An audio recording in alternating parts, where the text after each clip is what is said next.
Good morning, everybody. We're working out some logistics here. So for anybody who's tuning in, recommendation was just to run the public inquiry into the Emergencies Act, let it stream on my second channel. I'll pop in whenever I can to watch, commentate, partake in the chat. And that's a good idea. There's no reason not to do that. It's actually the ideal solution to just sitting around like, staring at a camera, not saying anything, but following it enough. Let's get this all leveled here. So I think we're going to try to do that. Let's see how it works. And people can chat while watching the inquiry and ask each other questions and give each other answers. This is not today's stream. I'm going to do a stream on the main channel at 11:30. But I've been watching the inquiry. Hold on, where is it now? Present. So anybody tuning in to watch this is what we're going to do. Here. At the end of that week. Refresh. And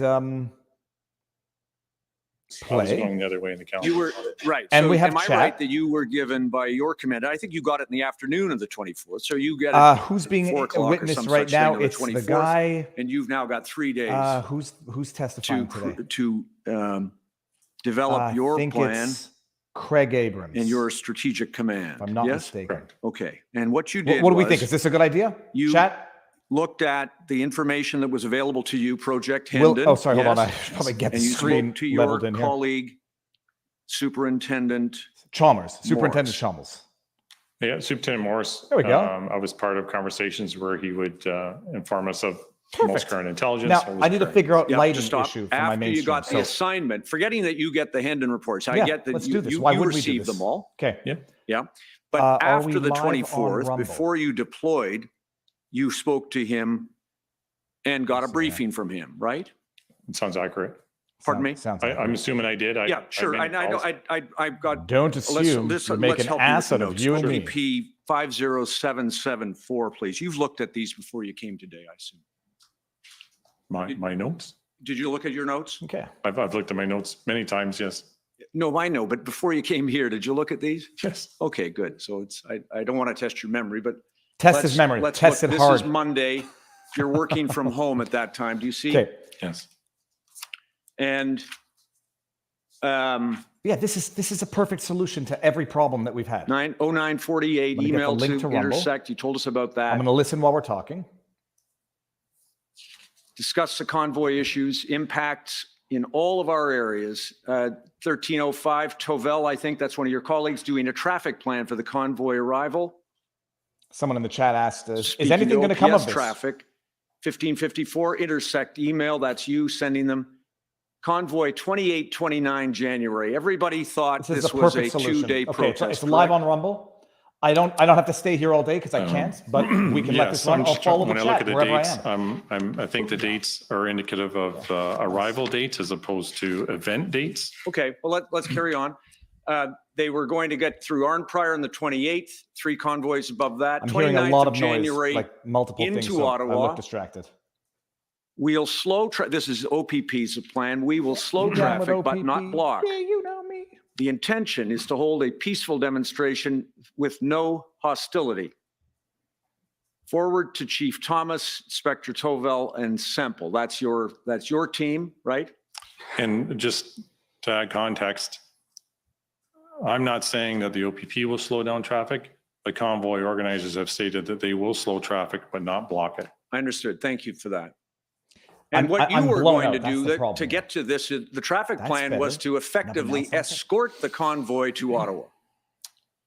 We didn't want to do any escorting, so there was no OPP vehicles necessarily, in front and back and follow us. It was more monitoring. Okay. This is So not you working. had cruisers. Did the cruisers have their overhead roof lights on or not? I can't be 100% whether they did or not. Viva, this We might be would- too we would depressing, not these put hearings. The emergency way they lights talk about activated freedom or and not liberty makes that deep into someone an want to. operational That, plan. I That won't would be finish left that to the part. officer's discretion of how they feel The they hearings need are depressing. to do And it on the side Justin of the road. Trudeau, the So charter sometimes challenge if was dismissed today. protesters We'll get to that on the sympathetic main were channel the at side 11:30. of the highway supporting the convoys that went by, you might have had Hello. a cruiser might have had to use their emergency lights. in that situation, for example. Don't speak. But you had Yes. cruisers in and around the convoy as it, from the time it crossed the Manitoba border until you handed them off to Ottawa, correct? Correct. How many cruisers? I can't articulate a number. Be more than, I mean, what, from your I'm experience? going to you've got put it in train slow down mode many and kilometers. subscriber only mode. Do you imagine that it is 10 units, Yes, I'm trying to 20 units? recall the operational plan if it listed the traffic units, but I would say at least 15 to don't try 20 too units hard. would be a fair Okay. number, yes. Okay, And we're- then we're all just to set here. carry This on, is perfect. 1622, Chief Thomas, email, that's your chief superintendent. Correct. MCIC, something possibly, To come over possibly. to so- come over possibly, aviation consultant, that's your aviation team, yeah? Yes. And then it says, POIB is of course the Intelligence Bureau. Pat, you spoke with him? No, I didn't really speak to him that day. I knew that his role and what he was doing was he was engaging with police partners outside of Ontario so that we could have a picture of what was coming across Canada from west to east. Got it. And then finally, at 1622, you note that in that conversation, or rather email with your superintendent, your chief superintendent, you were asked to be the strategic superintendent for the event and you went into action. Therefore, effectively the next day, really into action, the next day, the 25th, correct? Correct. 2 days, effectively 2 days before what we understand to be the arrival of some of the first vehicles in Ottawa. Can I show you, or can I ask you to confirm that what you then did was you got your colleagues, your team What's reporting amazing- to you to do a traffic plan, an operations plan for this event. What's, Right. what's amazing is Yes. And everybody's that watching this and operational seeing plan, what we they have want to it, see. but that People are watching operational this plan saying federal had no effectively choice. They had to had invoke the Emergencies Act. OPP monitoring the convoy through Ontario until there was a handoff into Ottawa, correct? Yes, many other regions had similar plans and they were tracking the movements in a similar fashion. Right, And so we had to create our plan, obviously, just for our geographic area. right, East Region. And you then set up some of your own people in your operations center in Ottawa, correct? Let's see what's going on in the chat. It I wasn't got our to eat operations breakfast, center. everybody, so I might I have put to Inspector Ferguson and duck out and prepare for NCRCC the and Staff 11:30 Sergeant Friday Nicholas stream.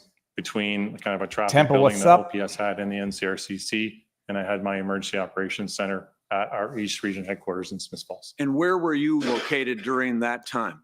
Weekend, the It's weekend on of the Rumble as well, convoy, were people. you The in link Smiths is there. Falls? Now I I was have in to Smiths figure Falls. out the Okay, lighting. good. And you had a couple of people you've described on the ground here in different places.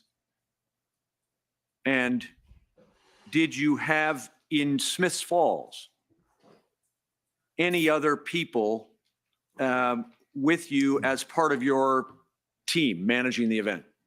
I had assigned an incident commander, Scott Semple.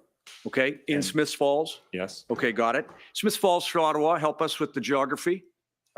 Southwest, 40 minutes. Okay, got it. And then you had, am I correct, you did not have resources, logistical resources, or any other kind of resources for an event that was going to be longer than a weekend protest, correct? That is correct.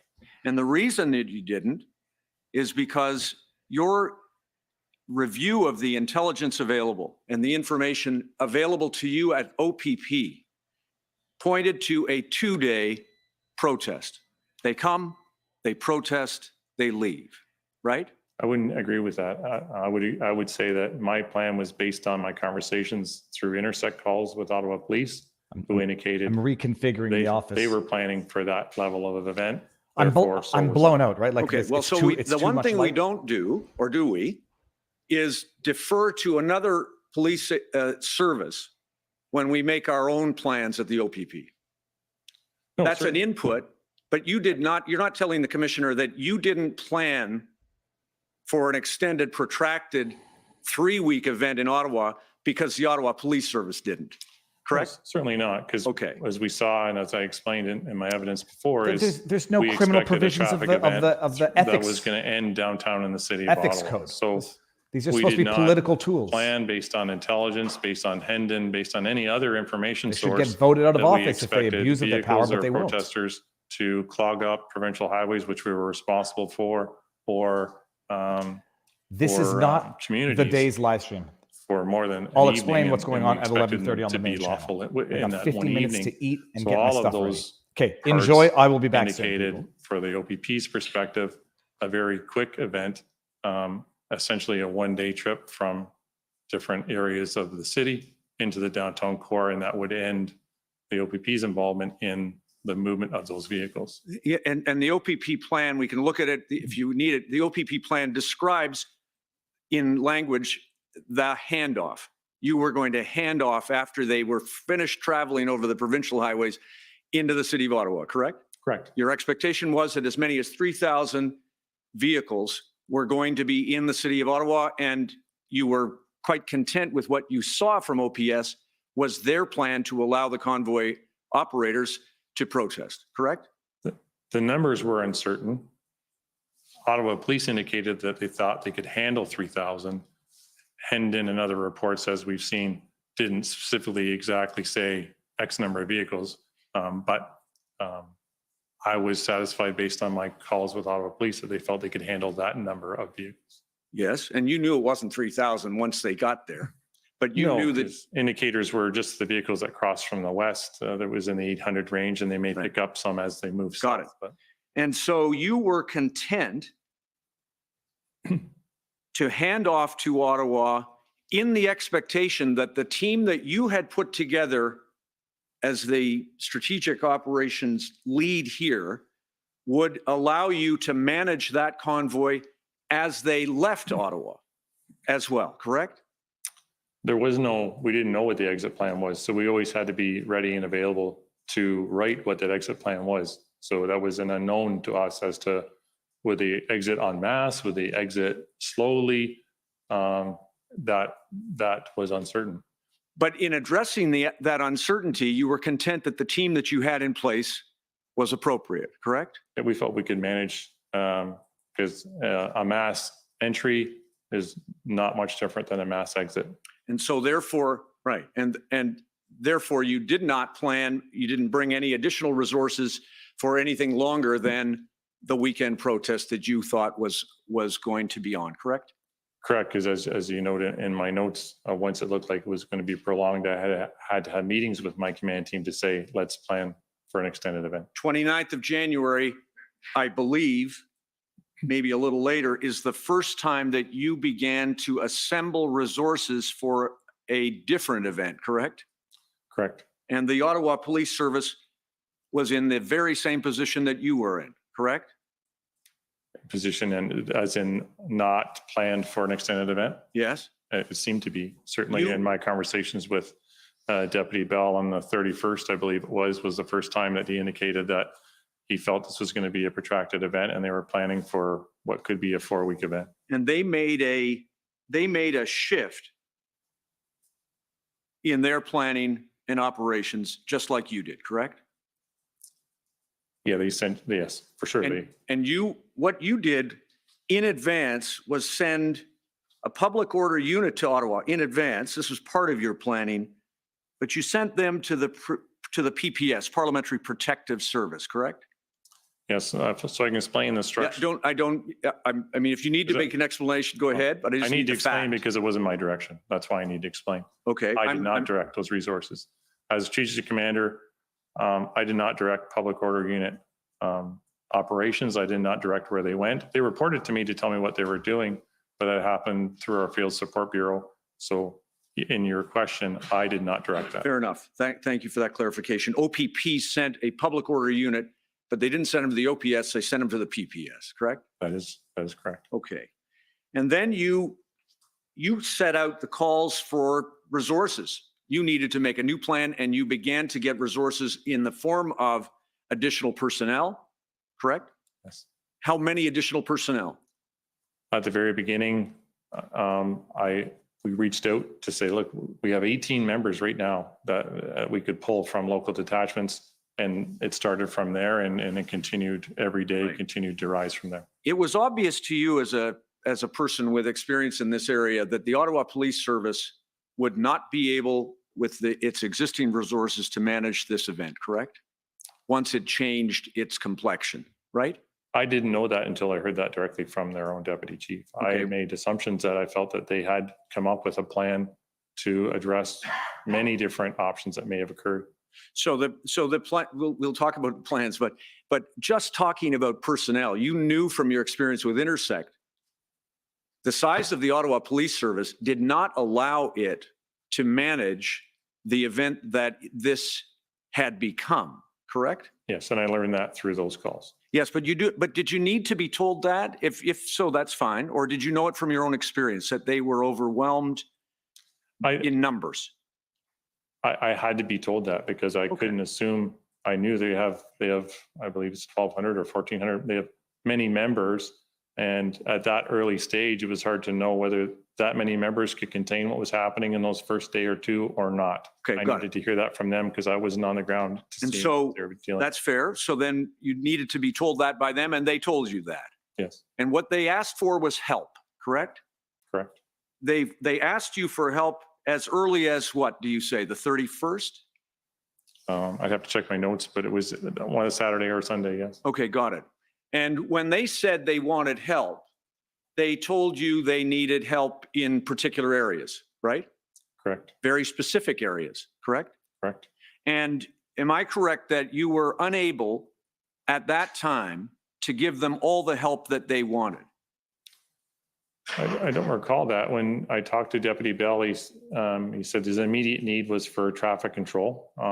He needed officers to be able to relieve his officers downtown doing traffic. So we were able to provide those bodies. We started with 30 a day, and I was able to provide those bodies within my own region in short order. There was never delay. It was not adequate, correct? He needed more after that because he indicated that he would probably come to 60 when the formal letter would come from Chief Slowly to the Commissioner Carrique. Deputy Chief Bell indicated to me that he felt it would probably be around the 60 number that they would be asking from the OPP from frontline.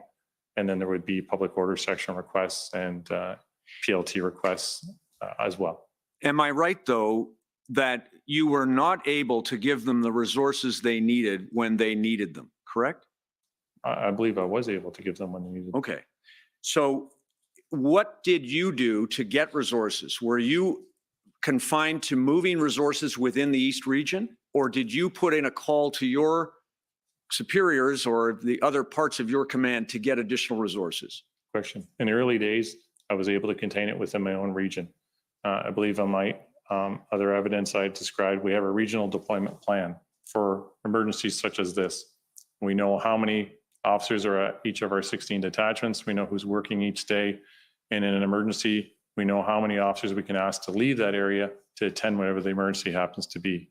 So I relied on that emergency regional deployment plan to gather those resources of 30 a day to assist Ottawa. Once a couple of days goes by and I'm aware that there's going to be an increased ask of 60, then yes, I need to call our emergency operations center, which is based at Aurelia at our general headquarters, which falls under our field support bureau, to then gather provincial resources. It's too dark. Because yes, regionally I wouldn't be able to. When did you first put in a call to the We're emergency? going to figure this out, people. Once again, I'm listening as we do this. Within Be right probably back. 3 days to 4 days of the 30 a day, when it was clear, when the letter came in from Chief Slowly asking for 60, I had to make the phone call to our EOC to say, okay, I need your help to gather resources to come to East Region. And am I correct that you came to the conclusion that 60 a day was not enough? I could only rely on what Ottawa Police said they needed from me. You were told 60 a day was not enough, that they needed many more, correct? As other days went on, that would be communicated to me, say, can you give us more? And we would be able to tell them, yeah, we can probably give you this money more or this many more. And on the you told us about the, first, let me go back. You had never been through anything like this before, correct? Not to this scale. That would be accurate. Sure. You've never seen an urban occupation, a protest that had become an occupation, correct? As it was explained to me, this was the largest unplanned deployment of OPP resources in our history. Right, got it. So therefore, in your history, you told us that you'd been through some other blockade situations, but they have not involved the urban environment like this, and obviously the sheer scale of this one was beyond anything you had experienced, right? Yeah, not in my experience. Right? And so when we talk about resources, you were participated in a call, you told us on the 6th of February, Chief Slowly requested his team to make an estimate of the resources they needed, right? Yes, I recall. That was a video call, yes. Yes, and you told us that you thought that it was unusual that he told his team to double the number if they thought they needed 100 to double it to 200. You made that comment, correct? Yes, it seemed odd to me, yes. Yes, it didn't seem odd enough to you, though, to record in your notes, right? And I addressed this in my will state is because in the meeting, they were discussing Ottawa police business. I didn't feel it was appropriate for me to make notes on Ottawa police operations, so I purposely did not make. You made a lot of notes, Superintendent, about Ottawa police. You've made notes about rumors and innuendo and what people told you some other guy said all kinds of times, haven't you? I have. In that situation, I purposely chose not to take notes because it seemed inappropriate for me because they were talking about internal Ottawa police operation matters that I didn't. My purpose to be on the call was to talk about PLT. Okay. So you didn't, so can I put it this way? That whatever Chief Slowly said that you didn't record in your notes, you didn't think it was important enough to imagine that the number that they came back with, 1,800, when they came back 24 hours later with a number, that there was some lack of validity or integrity to that number. Did you? I questioned where the number could have come from in that short period of time. You didn't, yeah. And did you tell Chief Slowly or anyone that you weren't going to take action in respect of their request for resources because you had heard him make a comment to his team that you didn't record in your notes, but that you were going to use to deny them resources that they wanted? I never communicated with Chief Slowly on that, and I never would deny resources. It's just systemic incompetence, and the only people who pay for it are the citizens. To say this is what I'd heard. Lighting is still not good. Hold on. Trying to address operational requests from the Ottawa Police Service. I thought it was important for him and the Deputy Commissioner to know that. Holy cow! I almost took down the computer. So what did you think that was going to do, Superintendent? Did you think that was going to get them the help they needed? Or did you think that was going to cause people to believe that there was no actual number that they needed that had any validity? What did you think you were doing with that? What I was doing was protecting the members of the OPP. What were you? Could let him finish. I'm sorry. Go ahead, Superintendent. How were you protecting the members of the OPP? Because of a large request like that, it was important for me to communicate to my senior command that A, perhaps they're not truly needed based on what I heard, and B, since we have no operational plan yet to send that number of officers into a situation with no real plan on what to do with them was a concern. So that's why I felt it was important to communicate that to my command about that. Do you agree with me that it had the effect of causing your people and everybody else to think that what Chief Slowly was asking for to help the citizens of this city and to help the government of Canada and to help his own police service, did you think you were helping him or them? I think it was helping everybody have the proper knowledge before they made decisions to deploy resources. Sure. And so, of course, we now know, don't we, that the 1,800 estimate that his team put together was exactly right. Maybe it was a little under, actually. You know that, don't you? Yes, we've heard those numbers here. Yeah. So it wasn't a rabbit pulled from a hat. And it wasn't a bunch of numbers that were just randomly doubled, was it? It seemed to me as a number pulled from a hat in that short period of time. Do you accept now that it wasn't a number pulled from a hat, that his team worked very hard to actually get the number that they needed? Do you accept that now? No, because there was no plan. Okay. So and that's, of course, what you passed on. Again, you I'm sorry. interrupt him. Please let him finish. Thank you, I know Commissioner. you're over your time and I'm being generous. Thank you. So important to be fair to the witness. Of course. Superintendent, go ahead. From my experience, as we've talked about, we build a plan first and then we add numbers to it after. The fact that the numbers fit the integrated planning team's plan, I don't know that that connects to the work that his team did within those 24 hours. Did you look at it? The integrated plan? No. Did you look at the numbers that were on the table that his team put together? On February 9th, when I attended the meeting downtown with the integrated planning team, that's the first time I was presented with the 3-page document that showed the numbers that they were requesting. So before you even looked at it, you made the statement that it was an overestimate and that it was not a valid number? You didn't even look at it? I never indicated in any of my communications that I felt it was an overestimate. I just wanted our senior command to know that when the Ottawa Police were trying to determine how many people they needed, this was the direction that their chief gave them. That's all. I did not opine on whether I felt it was adequate or inadequate. I never said You that. cast doubt on it, didn't you? I only said that there was suspicious that how they could come up with a number like that, and certainly the suggestion that that number would be doubled. Fine. And then you passed that on to the minister. You passed did- on did not an incorrect number to the minister, didn't you? I did not do that, no. The minister, the solicitor general. Did you see deployment- the minister's statement? Did you do it? We're talking Did about you two do it? separate events here, sir. You want the Okay, truth? let's move to the second one then, if you want to think it's a second event. Did you pass on the number to the minister? Please, to ask questions, don't turn things around, please. Be fair to this witness. So the video call, when I met with Chief Soley and he talked about having his team go away, that date was February. You have to help me, Counselor, on the date that video call happened. There we go. You just That's mentioned the date. done. Do you recall the date? done. So, I had moved on to the statement that the minister made. Okay, so irregardless of I'm the happy date. to go back if you want. so February 2nd, I received an email requesting, we have in the OPP, a representative within the government buildings in Toronto, and they're a liaison between government and the OPP. And I received an email from that unit saying that Solicitor General wanted a number of OPP members who have been in Ottawa since the beginning of the event. So I asked my team to create a chart which indicated the numbers from the beginning of the event until the 2nd of February. And I described what that chart looked like yesterday. It included numbers of logistical people, EOC numbers, frontline members, public order unit members.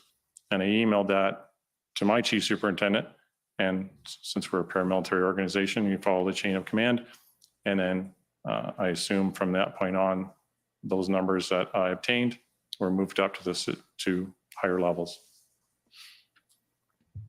And the minister, on that basis, issued a statement to the public and in the House, in the legislature, correct? I became aware of that later. I wasn't aware of Yes. it at the time. And it was erroneous. I can't It say was that. not accurate. Well, there weren't 1,500 OPP officers here, were there? In a day, Chief Slowly, in his concerns to me that when we had our meeting, was he felt that that media release indicated there was 1,500 OPP officers in his streets, in his town that day. Yes.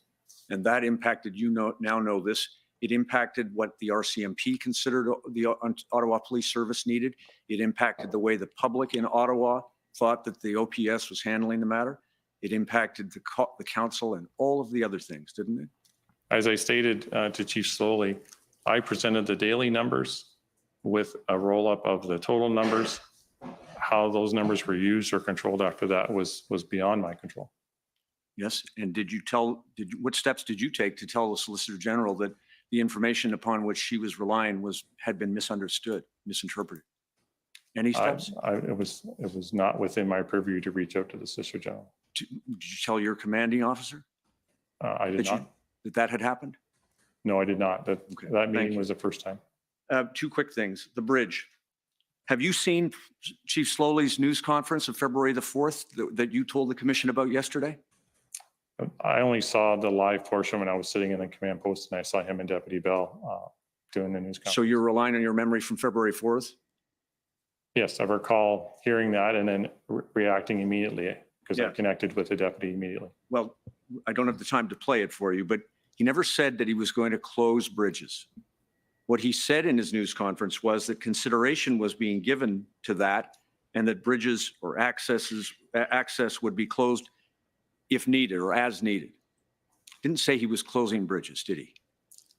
That's what I heard. And so that would naturally precipitate a call to confirm what I heard. Maybe I misheard. That's why I needed to reach out to Deputy Bell to say, did I hear this correctly? I thought they And you said they would were closing understand. bridges. I'm sorry to And I thought they did. And you were told by Deputy Bell that you had misheard it, that there were no bridges being closed, right?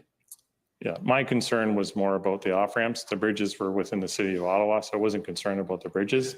My main concern was about what I heard about off-ramps. Same thing, though. Deputy Bell It's not the said, same thing for me as far as my concern and my operations, because my operations didn't concern bridges. In He gave you fairness, the same this is my second channel. I don't know how you they have work for misunderstood it. notifications. No one's closing a bridge. No one's closing an off-ramp. Relax. I heard it very clearly that there was a plan to close off-ramps, and that's what precipitated my call to Deputy Bell. Okay. Quick thing about the PLT. Can you This imagine PLT team the shitstorm going on unfortunately never had internally any at success this in time? negotiating the departure of convoy participants or protesters, correct? I would disagree with that. I felt that at the end, much of their work allowed some of the convoy protesters to leave voluntarily. So prior to the, I should have been clearer, thank you. Prior to the public order operation going into effect to clear these streets, PLT had not succeeded in negotiating an end to this protest, had they? Well, certainly, the protest was still ongoing when public order had to do what they did. Yes. And so the Coventry Road issue, what PLT had negotiated, am I correct, was that protesters could take their fuel from Coventry Road and place it in a different depot. I wasn't aware of the particulars of that because PLT didn't report to me. What I was engaged in was solely on the deconfliction end of it, to say that this happened, this miscommunication happened within the Ottawa Police Service, and could you help us? As my friend Mr. Van Nieuwenhuis asked, the fuel in Coventry Road, whether it's in Coventry Road or it's somewhere else, was a significant public safety risk, correct? Yes. And if PLT negotiated that they're going to move the fuel from Coventry Road to a different depot, you could appreciate why Ottawa Police Service would be very concerned. Correct? I can't speak to what the idea Okay. was or what the plan was. The 'cause fuel would be a So big you would public not, you're not risk. telling the commissioner that you're second guessing the operational decision to seize fuel if that was a public safety risk, correct? Correct, because our teams were intended to integrate and they didn't report to Understood. me. Thank you. And then Windsor. The information that was available to OPP was not sufficient to allow it to avoid the blockade at Windsor. I was not involved in any of the Windsor. I would not have any information on Understood. Windsor or our plans in Windsor. And resources have to be allocated among the OPP detachments across the province so that when we saw the note from your colleague in Windsor about whether Windsor was a priority over Ottawa, that's a decision that has to be made at the level of the OPP resource allocation, correct? Right. In a province the size of Ontario, there's various priorities that have to be decided on how we staff them. And as to the Emergencies Act, the OPP PLT notes to protesters included and relied upon terms under the Emergencies Act, right? I believe that's what we saw, yes. Understood. Thank you, Commissioner. Okay, thank you. Next, I'd like to call on the City of Ottawa. This is an adversarial January 6th actual hearing. So there are opposing interests, examining, cross-examining witnesses, kind of what January 6th should have been, where everyone actually gets a voice and where meaningful Good morning, Superintendent. discoveries. My name's Anne Tardif. I represent the City of Ottawa. And Tardif. She's representing So, Ottawa. I'd like to take Predict you how it's first gonna to go. your notes. I know you have them in front of you, and I'll give you the date, but I'm going to give the number so that everyone else can follow along. Certainly. It's OPP 50774. And I'm going to go to the date at February 3rd, Superintendent. Yes. And it's page 19 of that document, Madam Clerk. You see the date there at the top of the page, Yes, 3rd of February. Yes. correct? And I'd like to go to the before last entry on that page, Madam Clerk. So just scrolling down a little bit. A little bit. Perfect. So do you see the entry there, Superintendent? I think it's 1752. It could be 1952. I'm not sure the time matters, but do you see that entry? I do. Okay, and it says Superintendent Alakas, FSB, and that note. And it's actually the last sentence, I suppose it is, of that entry that I want to draw your attention to. It says no real plan for them and no meaningful dialogue with truckers occurring. So first, is this something that you're reporting to Superintendent Alakas, or is he reporting it to you? And I'll correct you quickly. My grade 4 teacher would still not be happy with me. My penmanship is not the best. Hurry up There's and no get to real it. plan forthcoming. Forthcoming. Okay, it's the second part that I want to talk about, the no meaningful dialogue with truckers occurring. Do you see Ottawa that? has Yes, got to that's prove coming that from Superintendent there was no Alakas. other alternative. Okay. They couldn't handle And it this on is their with own, I respect think. to the That's Ottawa what they're gonna situation. try to Correct. prove. So by February 3rd, we don't have any meaningful dialogue with truckers occurring. And you described the events of February 6th yesterday and again this morning, correct? Yes. PLT went into Coventry to negotiate the removal of gasoline, Yes. That's fine. and Superintendent Patterson used the opportunity to seize the fuel and charge some of the protesters. Is that correct? Correct. And PLT felt they had lost all the goodwill they were able to reach with some of the convoy organizers. That's what was communicated to me. Yes. And were you aware that 2 days later, on February 8th, Ottawa police asked the city manager, City of Ottawa manager, to meet with protesters? I was not aware of that. And we've heard that police felt they didn't have anything to lose by facilitating a meeting, and it would be a win to gain trust with truckers. They could use it as a bargaining chip to move trucks. Were you aware of that at the time? I was not aware of that. No. We've heard as well that the city negotiated an agreement to remove trucks from the residential neighborhoods in the dates that followed. Were you aware of that at the time?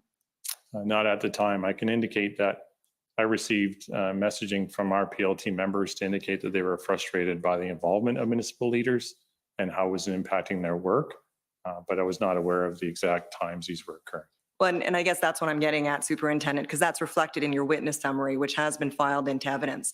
And so at the time that you received those concerns from your PLT officers, I take it you were not aware that the city had spoken with protesters at the request of police. Right. Outside of what may have been reported in public media, I wasn't aware what was happening. Okay. And you were not aware that a senior OPS officer had been at the table to negotiate the logistics of how and where the trucks would move? Yeah, I would not have been involved in that or aware of that. And just given in your, you've referenced it already, but in your witness summary, you indicate that your PLT officers were frustrated because they were hearing from protesters that they had met with the mayor and that they wanted to continue to meet with the mayor. That's what you were hearing on the 15th of February. That's correct. And the evidence this commission has heard is that the protesters, in fact, never met with Mayor Watson. I take it you're aware of that now. No, now I'm aware, yes. Okay. I want to switch tracks a little bit and talk about Superintendent Early's notes. Now, it's Dana, I'm assuming Dana Early is a she, is that fair? That's correct. Just want to check. Thank you. And so Superintendent Early was in Windsor during the Ambassador Bridge blockade. She was essentially performing my role, but in Windsor. Fair enough. And so I take it that if you did have a conversation with her, it's going to be about resources. I mean, that's really the only reason for you to speak to Superintendent Early during the events of February 2022. Fair? Fair. Okay. Now, when you were asked yesterday initially, you did not believe that you had spoken to Superintendent Early at that time. You recall saying that? Yeah, I didn't have an independent recollection of that conversation, no. Fair enough. And to be fair to you, we've seen that there's no mention of it in your notes except for the words Dana Early / on February 10th, correct? Correct. And you were then taken to Superintendent Early's notes of that call. And I will ask that they be put up on the screen. It is OPP 404543.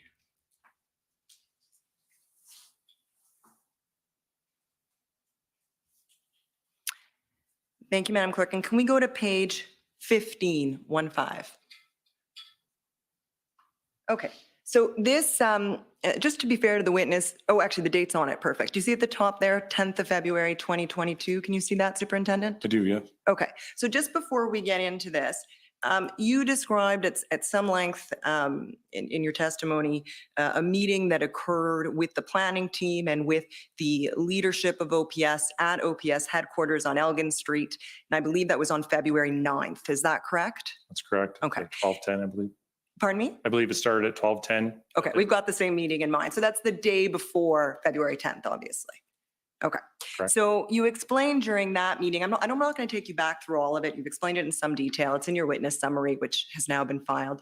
But at some point, as I understand it, Superintendent Phil Liu of the RCMP tells then Chief Slowly to pump the brakes on the enforcement plan. Is that fair? It's fair. And he says that he thinks he can get 400 POU officers to Ottawa in a week's time.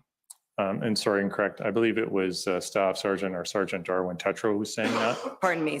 not to Phil Liu. The statement is what you, as you claim, but I believe it was made by Darwin Tetro, not Phil Liu. And is Staff Tartan Tetro also with the RCMP? He is, and Okay. he has a public order component in his work. Perfect. So we've got an RCMP officer advising that they think they can get 400 POU officers in Ottawa in about a week's time, right? That's correct. Yeah. So if we're at February 9th, that means they think they can get their 400 POU officers in Ottawa on or about February 16th. Fair? That's fair. Okay. And I think we've heard at length that a number greater than that was actually needed in order to bring the convoy to an end, right? Oh, certainly. And I Yeah. believe Staff Sergeant Tetro believed that as well. He just indicated, let's start there and then we'll work with our public order partners across the country to try to gather more. Fair enough. So the 400 was a start. Yes. Now, if we can scroll down here till 10:21, that's the first indication of the call. Do you see that call? I can't tell if that's to or from. It looks like from, not much turns on it. Craig Abrams to confirm resources, and that's consistent with what you've told us. Any call with Superintendent Early really would have been to focus on resources, right? Yes. And then Ottawa has been sending resource sheets. Is that sheets? Sheets, yeah. To EOC. That's the Emergency Operations Center of the OPP. Based in Aurelia. We Based use in that Aurelia. term a lot. So every region has an emergency operations center. So in this case, she's talking about Aurelia because we were both using Aurelia to help facilitate logistics to obtain resources for both our operations. That's right. So you've gotten exactly where I wanted to get at. This is the same place that you both are writing to get resources, right? Correct. Okay. And then 1023, and actually before I get here, I think I heard you say that you believe that Superintendent Early had a scribe. Is that right? Yes, I thought, I would assume she did, but, Okay. And so you believe that these are notes taken by her scribe? and that I have no confirmation of that. Okay. Assuming it was, but I could be mistaken. Okay. That's fine. So at 1023, advised Abrams, Windsor is priority according to deputy. Do you see that? I do. And the next line refers to a gentleman named Harkins. Is that Harkins, pardon me? Is that Deputy Commissioner Harkins? Yes. And he's in charge of the Field Services Bureau. Do I have that right? She's the deputy in charge of field operations. for the- Field operations. This is boring as hell, And, people. So as I'm reading this, the Deputy Harkins Okay. advised that Lighting Windsor is is here. priority. Is that the way to read this? That's what That's what that says. And Harkins, Deputy Harkins told me, being Superintendent Early, to go through the EOC and you advised that that's what was Okay, happening at that time, right? Yes. So you're both going through the same Emergency Operations Center to request resources for your operations. Correct. We'll have much better idea of numbers this afternoon after meeting with POU commanders. And then at 1026. This is gonna go on until November 23rd, people. There, Superintendent. Abrams will call EOC to confirm staffing process. You are priority. We will take leftovers. Do you accept that you made that statement, Superintendent Abrams? I Either wrote it. that or something to that effect. Oh, I didn't write it. These are notes. No, I don't recall making that statement. Leftovers. You don't recall? That's No. so Do you disrespectful. recall any discussion that Windsor was the priority for resources to be obtained out of the EOC at that time? No, I don't recall. Because on that day, literally that day, the 10th, I spoke with Chief Party and Party, we made here's resource a requests, dad and joke. An extra 120 officers were coming to Why Ottawa, did the blind by chicken the fall Monday. into the well? So that's why I'm confused by Because it couldn't see that well. the talk about That's resource my kid's joke. It's allocations, terrible. because I asked and we required another 120 and it was approved. And it just obviously to get people across the province into Ottawa. was Absolutely gonna take pissed us a off, couple of Dragon. days. We plan I'm to going to have go out an and then extra go do the other 120 stream officers live, in which is Ottawa going to by that cover Monday. Bannon's sentence. And at 10:26 again, that was the the second dismissal of 10:26. Peckford's lawsuit, which Abram is the advised big deal Winder of the will day, need to tell you what and you a need. Trump So we've got judgment. three So I'm going to go read that now. between Leave this 10:21 going. and 10:26. Everybody enjoy it. I'll pop in and out as much as I can. Suggesting that you were made And, advised here that Windsor was the priority, but you deny that. And we're going live on the main I channel was never for the told main that. Viva So Friday I'm not stream denying of the that day statement in was 15. made, but See y'all when, there. we had discussion. She told me that the deputy told her that Windsor was a priority. So I'm saying, okay, if you're telling me that the deputy told you Windsor's the priority, then okay. But that information from what I'm seeing is the Deputy Harkins, I'm assuming, was telling her. I didn't tell her that.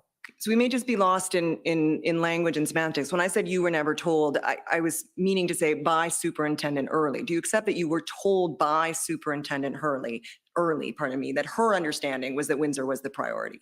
I'm not asking you what you were told by Deputy Harkins. Right. I accept based on the notes. I don't have an independent reaction of her. That's fine, but you accept it based on the notes. Thank you. If we could keep scrolling down.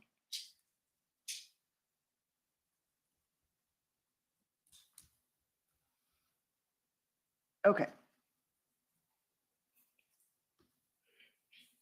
So I'm looking at the second 1028 note.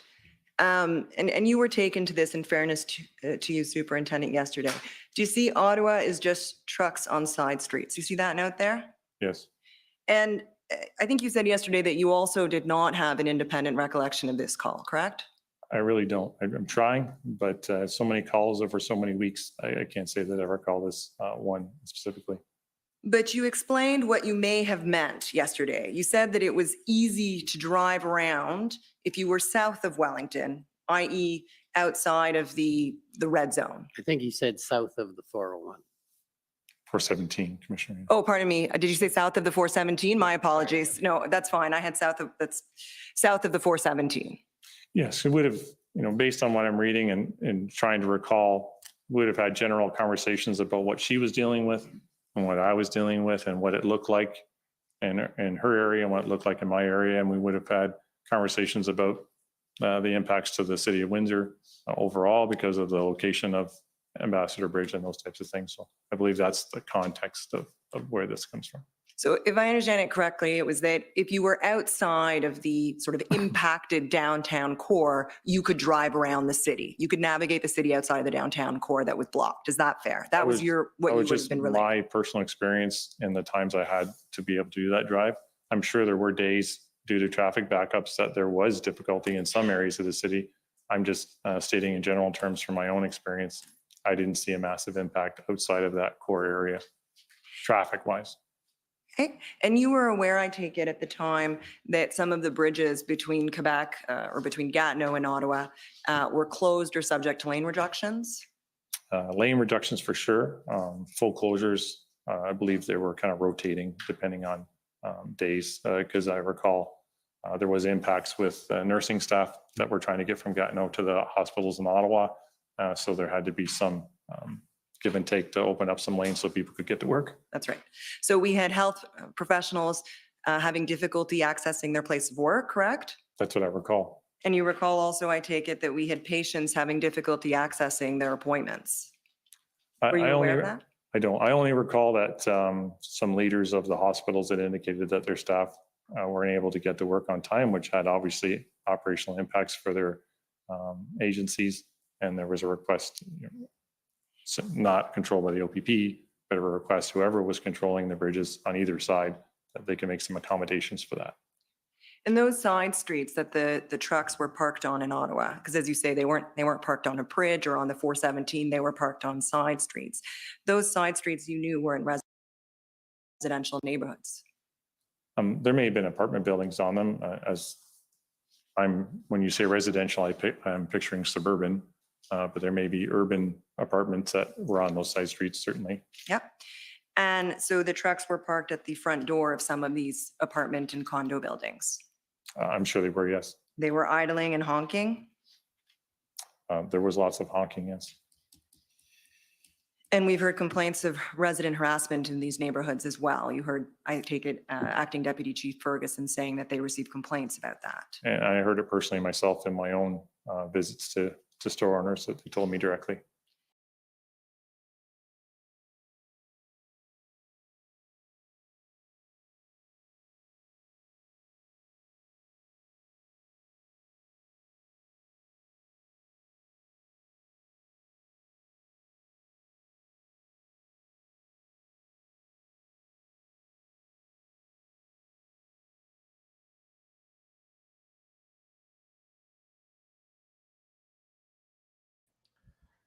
So that didn't work. Hold on. Let me see what I just did here. Sorry. Share screen. So that didn't work. Hold on. Let me see what I just did here. Damn it. Hold on. Where the heck? Here's the public hearings. Okay. Sorry about that, people. In fact, the economic impact of the Windsor blockade. So now I know I need to particularly with leave that respect to window up. international I trade. can't close that Is window. that fair? I think we talked about what her blockade was doing in relation to mine, similar Okay. to really So I've my got to leave experiences to the this window rail blockades open. in Tydenega and the economic impacts rail blockade has. It was very similar in circumstance Okay, I'm gonna- More I'm gonna cut- significant than in Ottawa. economically. Thank you very much, Superintendent. Thank you, Commissioner, for your indulgence. Okay, next is the Ottawa Coalition.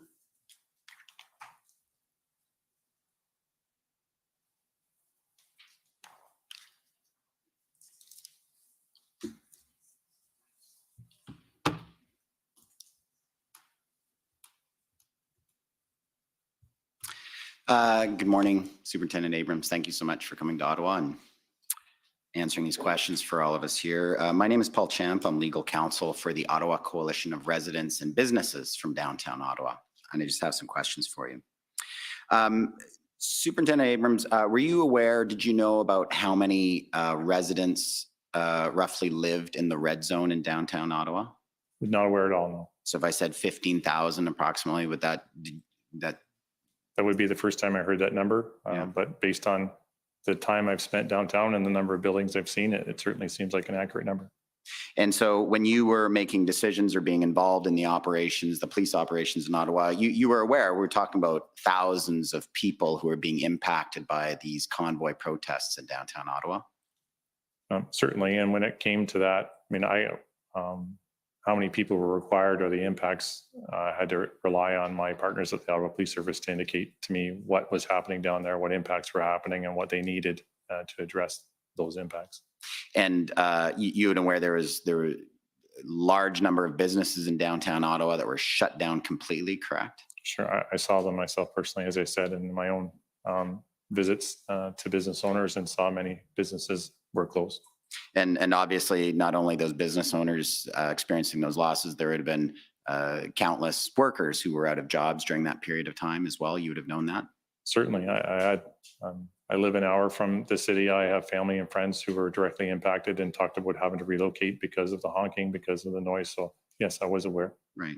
And on with respect to the conditions on the streets, you're aware of obviously the large number of semi trucks, in some cases right outside of people's doors, honking and so forth. But we also had other conditions downtown, like the large stacks of wood, the large number of propane tanks often together, the jerry cans of diesel fuel, the open fires at almost every other intersection, the fireworks that were going on at night. You were aware of all those conditions, correct? Yes. And we heard evidence last week, Superintendent Abrams, about residents being fearful that their building perhaps could catch on fire. There could be an explosion from the dangerous propane and so forth that's around. You agree that that was a reasonable fear? Certainly. I believe there was an actual arson type incident, not linked to the convoy, I guess, specifically, but we saw that it clearly could be something that could happen. So yeah, it was a valid concern. Sorry, of that's residents for oh, sure. not linked specifically, not And linked was at your all. view Liar. that the police, Not linked well, at all. It was the case, was it not? And it had nothing to do with Superintendent it. Abrams, So that the police were unable to effectively control Wow. or prevent these okay, inflammatory I'm getting ready to go explosive live on the main materials from channel. being Enjoy, regularly people. I will keep transported popping in and on out a daily when I'm basis done to the pulling my hair. downtown core, correct? It certainly was a challenge to prevent the flow of gasoline. Well, it wasn't a challenge. It couldn't be done. They couldn't do it. maybe it could have been done, but they weren't stopping it, correct? I know my officers made attempts at times, but at times they get swarmed by other members, so they'd have to pull back. So there was attempts made at certain times to do so, but it was difficult. Yeah, for sure. I'm not saying that they couldn't do it. Like effectively, they couldn't do it given the numbers that were on the ground of police at the time, correct? It was difficult. Well, it wasn't possible. I wouldn't say it was impossible. Our members tried, and I believe some gas was seized. I can't be for certain about my membership because I told my members, because my members were normally in 2-person units, so it was highly dangerous to their safety to try to get involved with multiple people carrying jerry cans when there's just 2 of them. Absolutely. So Well, from an what OPP did they think perspective, was going to happen? I They can had say been there that, for an extended period. yeah, of time. we They thought did going to not douse people with the engage gasoline. in This protest is trying going to turn into the most interdict murderous, gasoline arsonist protest simply ever. because we were outnumbered It's with our idiotic. numbers as they were. Well, they're carrying jerry cans of and gas. and that's a very good point Oh. that you just made there, Superintendent Abrams. It wasn't simply downtown residents and business at risk. There was dangers to your officers downtown because So much of a the danger that circumstances or nothing ever conditions, happened. correct? Well, certainly my officers were subjected not only to threats of physical assault, but Lie. yelling. I had to get my public order unit teams. Hearing I protection interviewed because it was cops starting on to the damage street their in hearing. real time. Yeah, That's because they not spent true. so much time downtown. Yeah, the horns and the diesel fumes. No doubt you were hearing complaints about that from your officers. Horns, yes. Diesel fumes, I can't say that. Why I don't you heard. ask a more loaded question? Leading And question, sir. now we've heard you say, Superintendent Abrams, that I spoke on with January the cops. 29th, They said it was peaceful in real time every it was day. your I view, asked them, you, not the knowing the answer. OPP, that Okay. the Auto Police Service did not have the capability to bring an end to this incident or this event. Is that fair to say? I have to look at my notes, and that would have been the day that I had the conversation with Inspector Ferguson. Right, exactly. Gotta love the So, Canadian I mean, accent. It was clear that they were, that particular day, were dysfunctional and unable to make a plan. I don't believe I would make an opinion that just because of what she was experiencing or seeing that day meant that there was no way the Ottawa Police Service could resolve this event eventually. It was just an observation that day that there was no plan and they were dysfunctional that day. But to be clear, Superintendent Abrams, even clear. if the Auto Police had a great plan, and we've heard all the evidence about the struggles of coming up with a plan that was acceptable to the OPP, but even if they had a plan, it was very clear to you the Ottawa Police Services simply did not have the resources on the ground to bring that incident to an end, correct? This is the crux. On January 29th, that would be an They accurate needed the statement. federal. They Right. needed the emergency. And the war measures. that Act. remained your view throughout, and in fact was the reality. It wasn't until significant numbers came that they were able to bring it to an end, correct? Yes. And it's my understanding, Superintendent Abrams, that you had a conversation on January 31st with Deputy Chief Bell, where he indicated to you the Auto Police Service at that time was looking at a 4-week sustainability plan. Do you recall that? Do you recall that? And you were quite surprised, is my understanding about that? I was. You were concerned the Ottawa Police were looking at already that this could be a prolonged event and they were just going to try to manage it for 4 weeks. That was your understanding at the time? Correct, because I just, from my experience, we normally plan kind of in 24-hour cycles, 48-hour cycles. To hear that there was a plan that didn't look like it would have a resolution until at least 4 weeks was surprising to me. Yes, to hear that length of time that they were planning, and I believe that was the conversation where he basically stated, we don't know how to resolve this. And I presume, Superintendent, that it was a concern to you because you could observe yourself about the significant impact on the residents in downtown Ottawa. Is that fair? Is that Yes, fair? and I believe Don't in do my other drinking events, I games said, with. as- Is that fair? In my experience, as more time Unconscious goes by by in lunch. these events, it only adds more participants, which makes the job Yes, of it is policing true, more and we're going to difficult talk as about each it day on and the week main passes. channel in It makes the job even more difficult. So, 43 seconds. excuse me, that's why there's a desire to try to end this type of event as soon as you can. For sure. For sure, yeah. And that leads to another point, Superintendent Abrams, is that we've heard a lot of your testimony about closing the off ramps to the 417, and the OPP did not prefer that option. Correct? You were content with the trucks to continue to come downtown Ottawa in the weekends that followed. Correct? No, we were does that mean you happy were in the weeks that followed after the main arrival.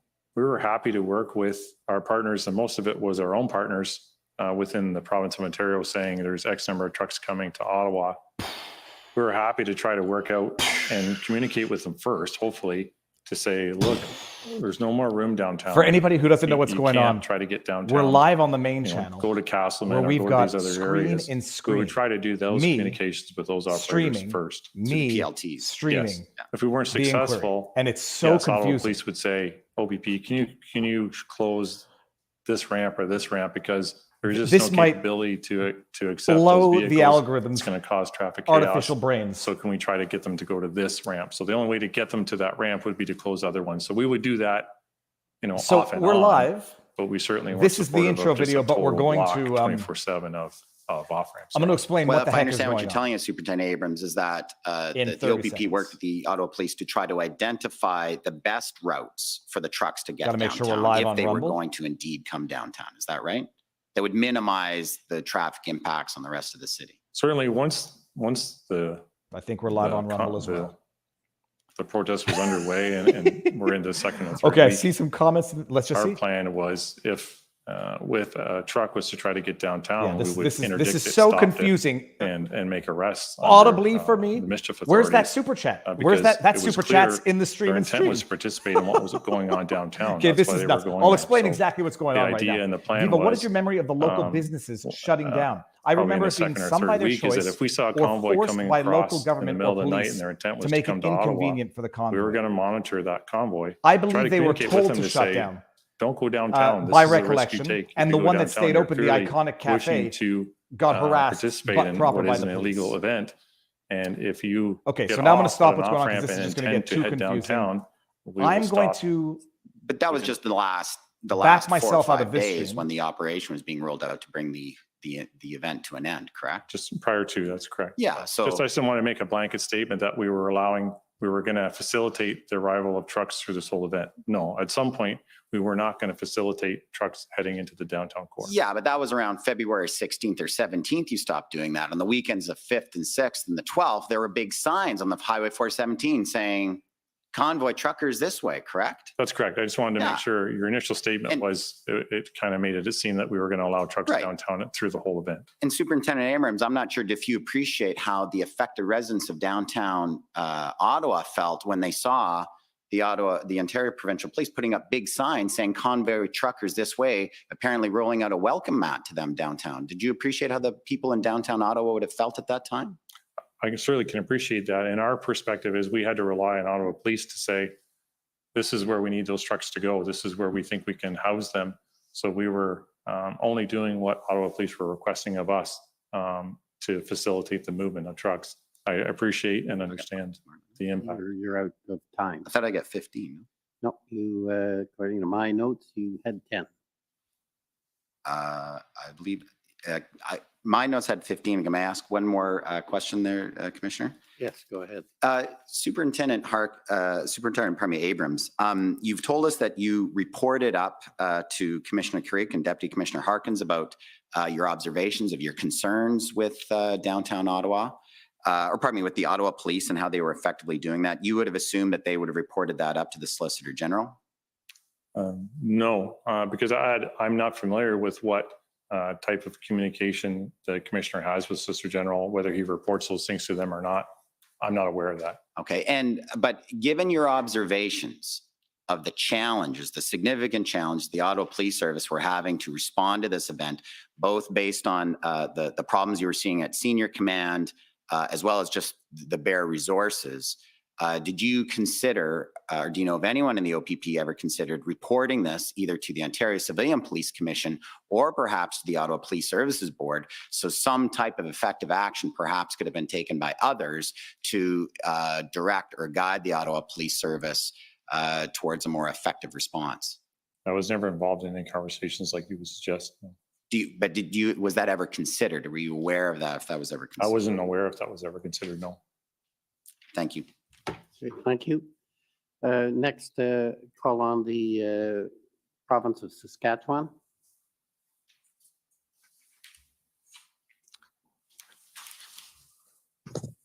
Good morning. Can I be heard in Ottawa? Yes, Thank you, Commissioner.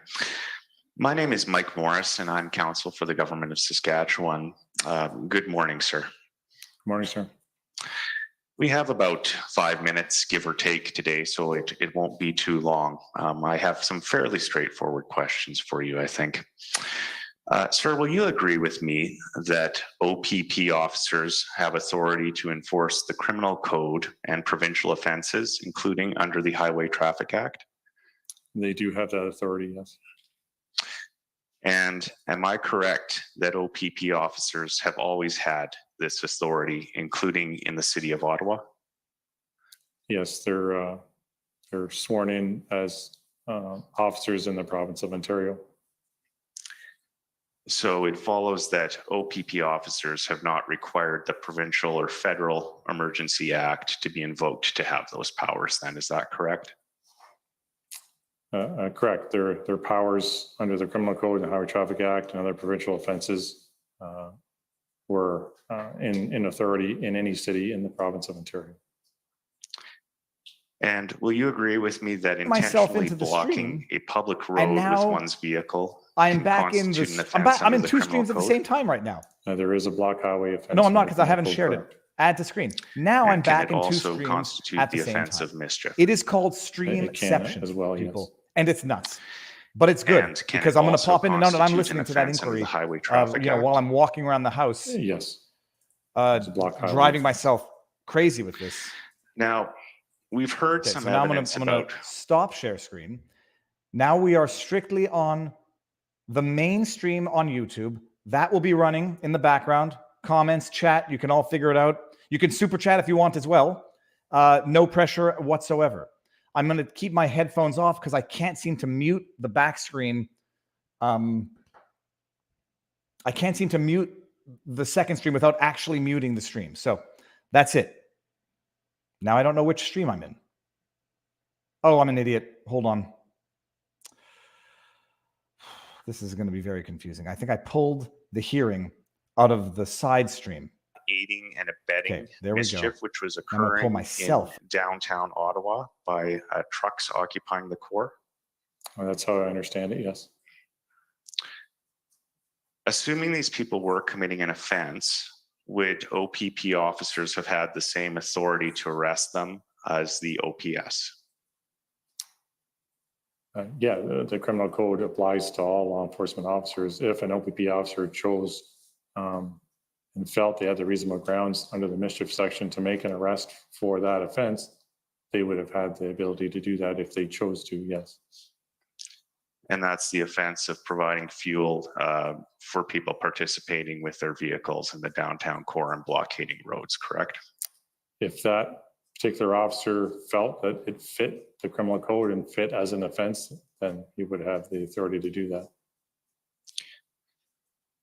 So at this point, we've heard evidence, quite a bit of evidence about there being a lot of trucks in the Ottawa downtown core. My question is, were there checkpoints for vehicles entering the downtown core before the Federal Emergencies Act was invoked on February 14th? Checkpoints leading into the downtown core? Yes, sir. I can only go by what my officers were asked to do. My officers, OPP officers, were never involved in checkpoints. I can't speak to Ottawa Police or our partners through the MTO. I recall being involved in a teleconference with the MTO where they were considering doing vehicle safety checks within the city of Ottawa, but my members were never involved in any checkpoints. To your knowledge, were there road closures or traffic diversions before the Federal Emergencies Act was invoked on February 14th? And I'm talking specifically to prevent vehicles from entering the downtown core in Ottawa. I can say there was because on the early days of this event, those were the areas my officers were asked to attend. And when I attended down there to check on them, they were essentially making sure that certain streets were closed in the downtown core. So there was cement barriers that blocked some streets, and some streets were blocked with physical police officers with cruisers blocking streets. And am I correct then that decision on blocking those streets would have been, that would have been the decision of the Ottawa Police Service? the Ottawa Police Service or the City of Ottawa under their authorities to do that with their own streets. And do I understand correct? I believe I heard you say that there were road closures and blocked streets before February 14th when the Federal Emergencies Act came into effect. Is that correct? There was, yes.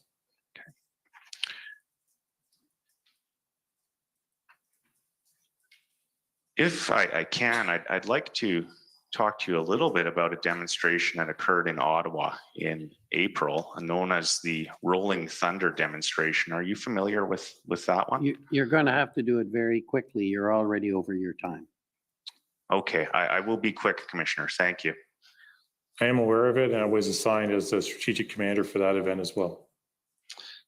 And I understand there was no emergency legislation in place when Rolling Thunder occurred in April, correct? Correct. And checkpoints or I guess roadblocks or controlled access was used for Rolling Thunder. Is that correct?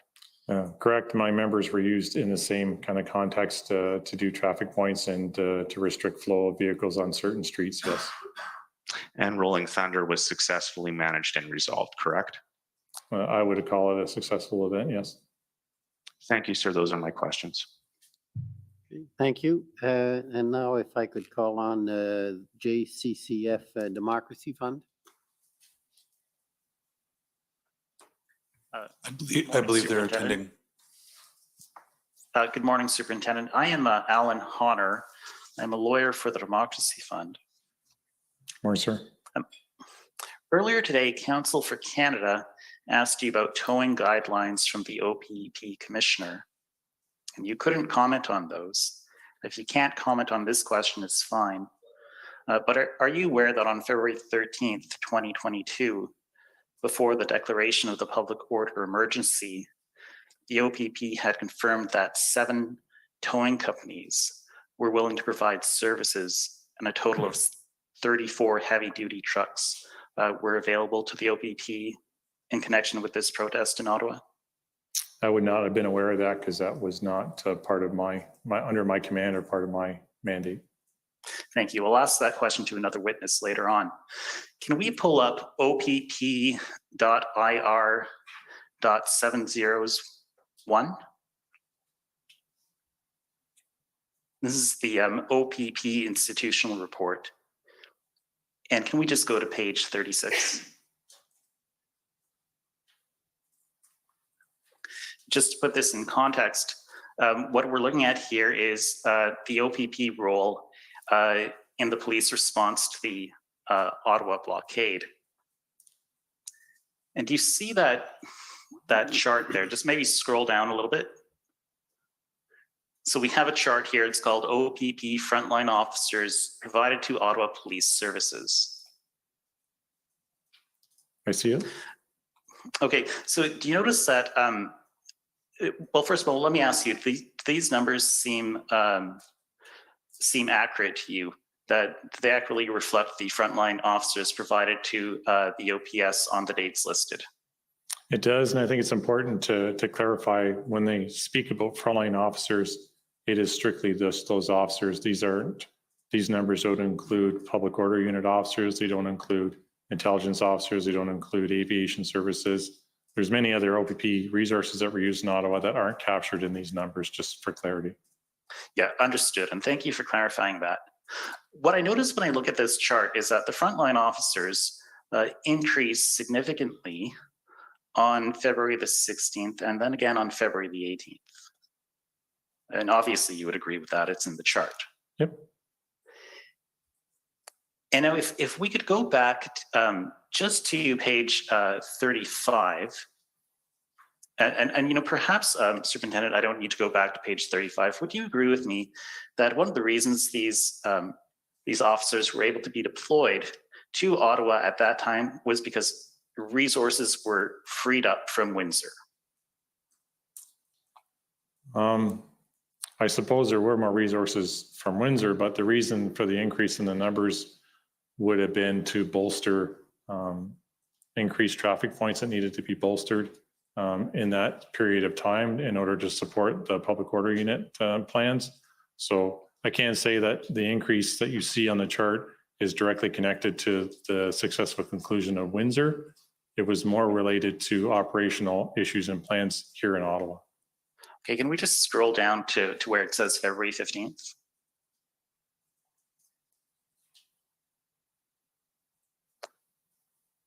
Pardon me. So it says here, Ottawa Police Services, OPP and RCMP planning sections were physically integrated at the RCMP. And then later on in the next paragraph, following the reopening of the Ambassador Bridge, 400 additional OPP members were rapidly deployed from across the province. So some of those went to Ottawa and some went elsewhere, I suppose. Yeah, that's correct. And it was in this period of time when we talk about most of those 400 additional officers were frontline officers.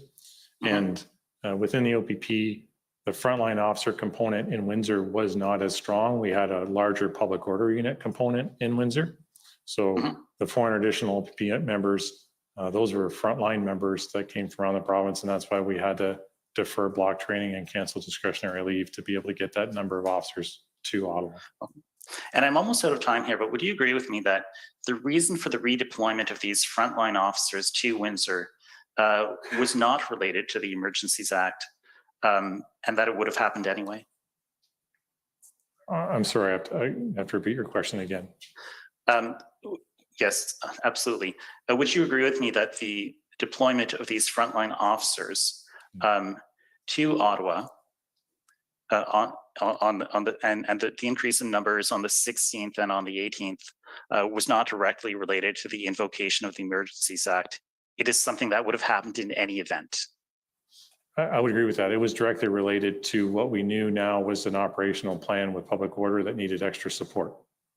And that was the operational plan of February 13th, 2022, correct? I never saw the plan, so I'm not certain of what the date was, but it was the plan that the integrated planning team came up with. Was it called the Integrated Mobilization Operational Plan? I can't be certain of the title of it. I'm sorry. Okay, but in any event, that plan was in place prior to the invocation of the Emergencies Act. I know it was being worked on because the integrated planning team came February 9th. They started their work on the 10th and the 11th. The act was in the effect on the 14th. Because I wasn't on that side and I wasn't part of that team, I can't tell you for sure exactly what day that plan was finalized. That's fine. I suspect we'll hear that from Chief Superintendent Party today. Thank you very much, sir. Those are my questions. Thank you. Okay. Any examination by the OPP next? Okay. Any re-examination? Just one series of questions very briefly. Superintendent Abrams, you gave evidence about that the February 9th meeting, and you were asked in cross-examination about Darwin Tetro and the commitment sought for 400 RCMP officers. You recall that? I recall, yes. Can you tell us, was there a similar commitment sought or offered on behalf of the OPP at that meeting? I don't recall us speaking about public order unit commitments. We already had a large amount of public order sections in the city already. I think it was more, the discussion was more about how we could get extra. Certainly OPP could provide a couple more sections, but in that meeting in Ottawa Police Headquarters, I don't recall us talking about the OPP POU component that may be able to assist. Chief Party may have talked about that, but I don't recall that. Okay, thank you. Okay, so that completes your examination and cross-examination. Thank you very much for appearing and for your evidence. It's complete. You're now free to leave. Thank you, Commissioner. Thank you. Okay, so we're I think at the time where everybody's entitled to a break.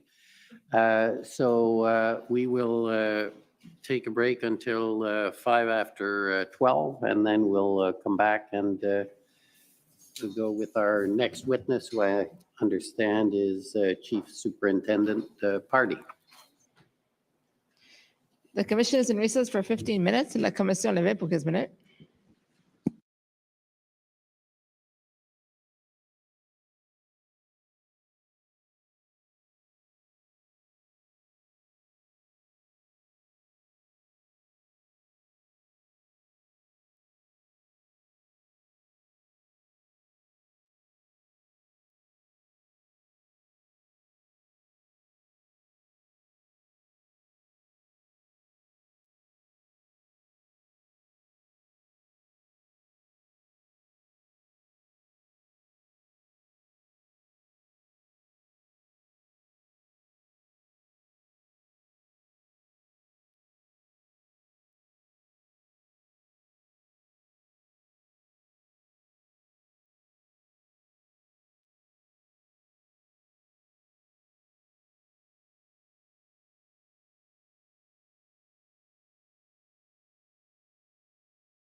Order à l'ordre.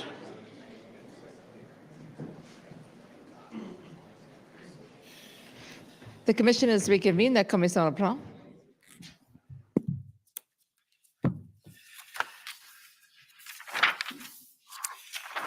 Okay, good afternoon. Okay, we have another witness, counsel. Thank you. Commissioner. It's Frank Au, Senior Counsel for the Commission. Our next witness is Chief Superintendent Party.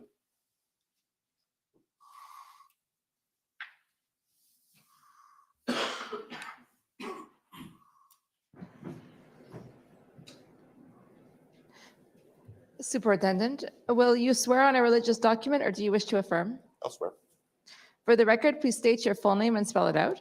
Carson Party, surname Party, P-A-R-D-Y. Do you solemnly affirm that the evidence to be, I think he said he'd swear. Yes. oh, apologies. You'd like to swear on a religious document? Sorry? Would you like to swear on a religious document or affirm? I'll swear. On the religious document, Sure. the Bible? Bible's good. Okay.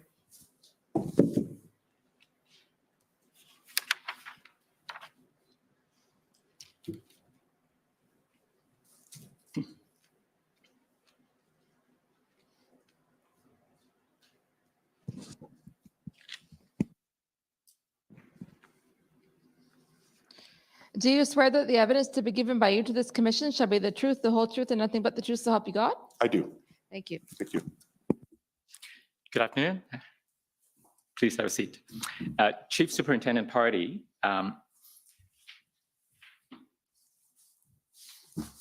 You remember attending an interview, well, actually 2 interviews with me and my commission colleagues in the summer? I do, sir. And after the interviews, we provided you with an interview summary. You did?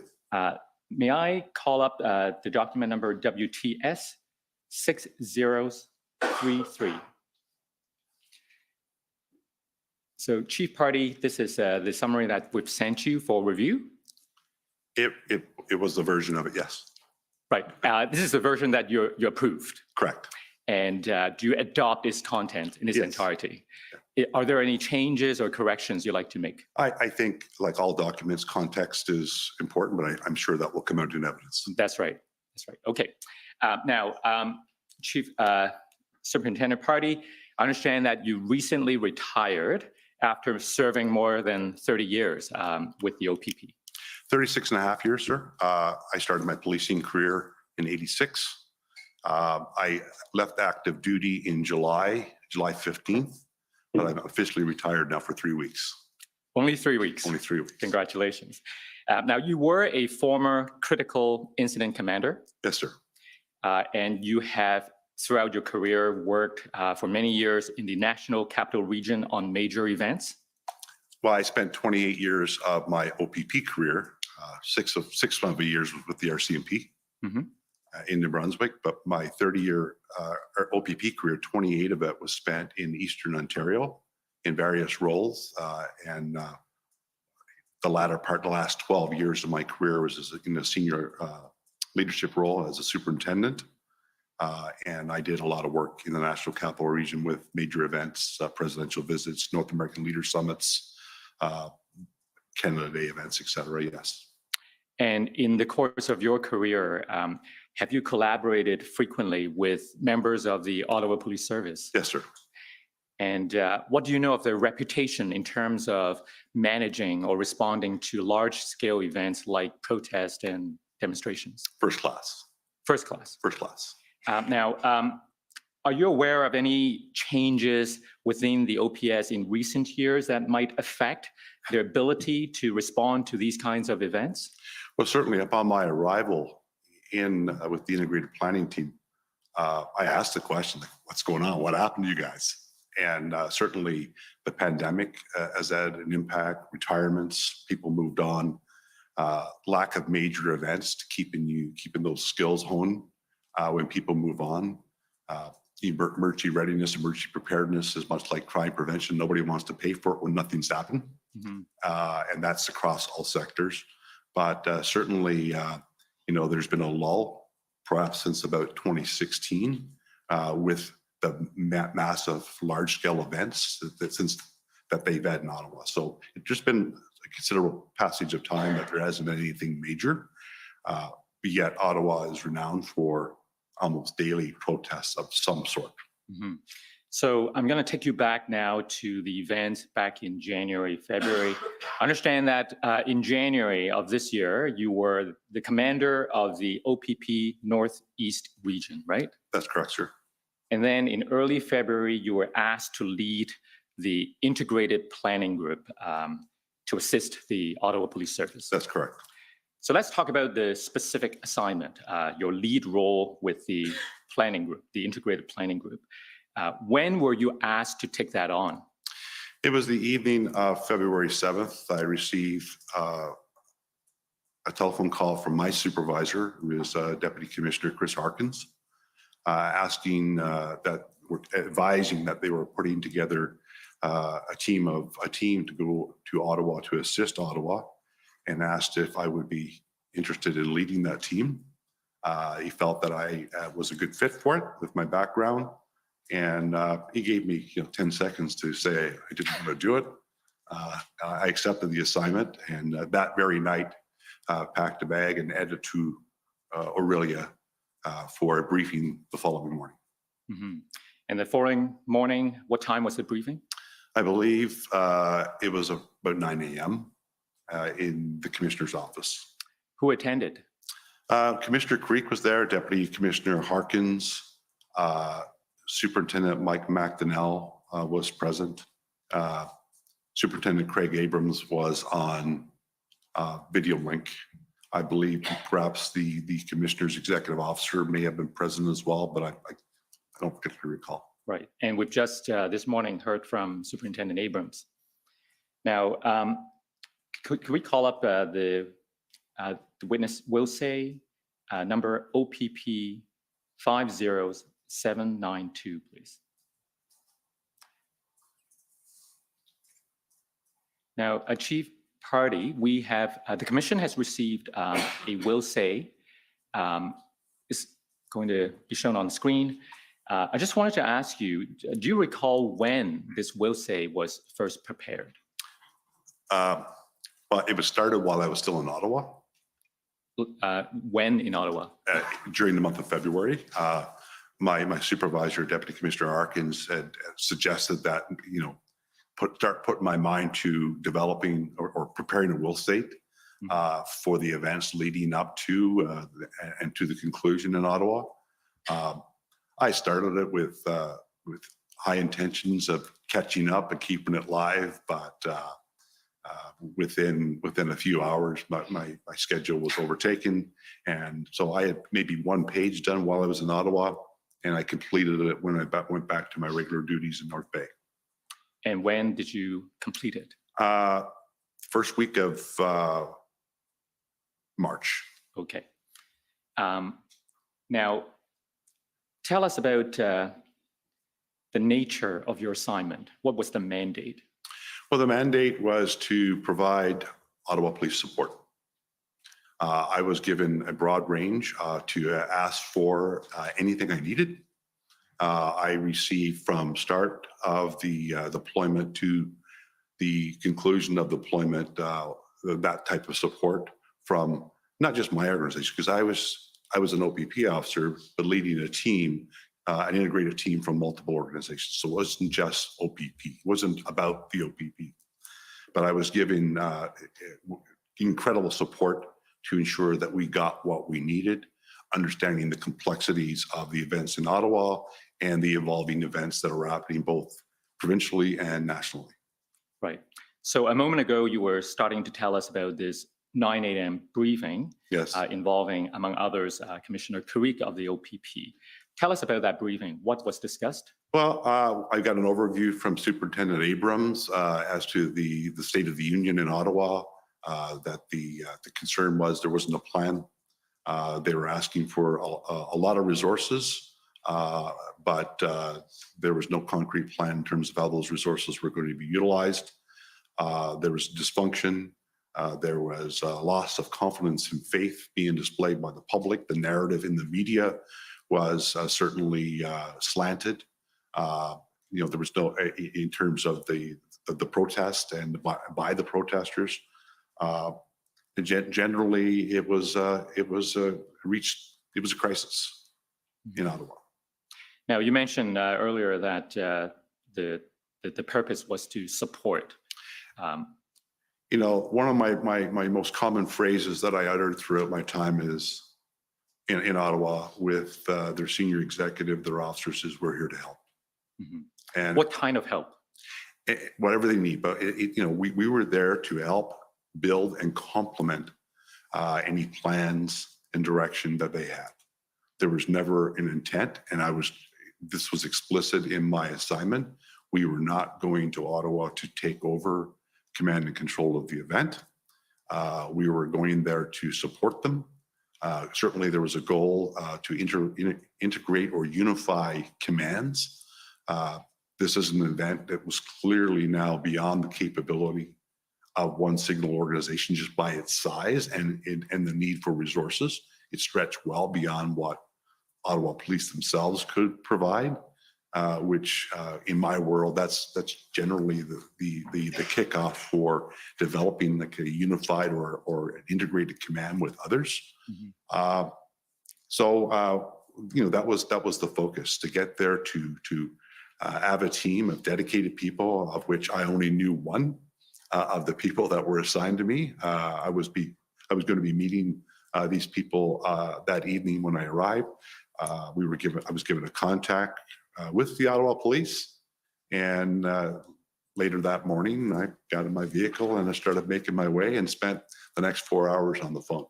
Right. So you were in Orillia at 9 a.m. and by 5:35 that afternoon, you were in a meeting with the members of the OPS, right? That's correct. Who did you meet with at that 5:35 p.m. meeting? Well, I know I had someone taking minutes for that meeting. I know Deputy Chief Trish Ferguson, who I'd known previously, was at the meeting. Superintendent Patterson.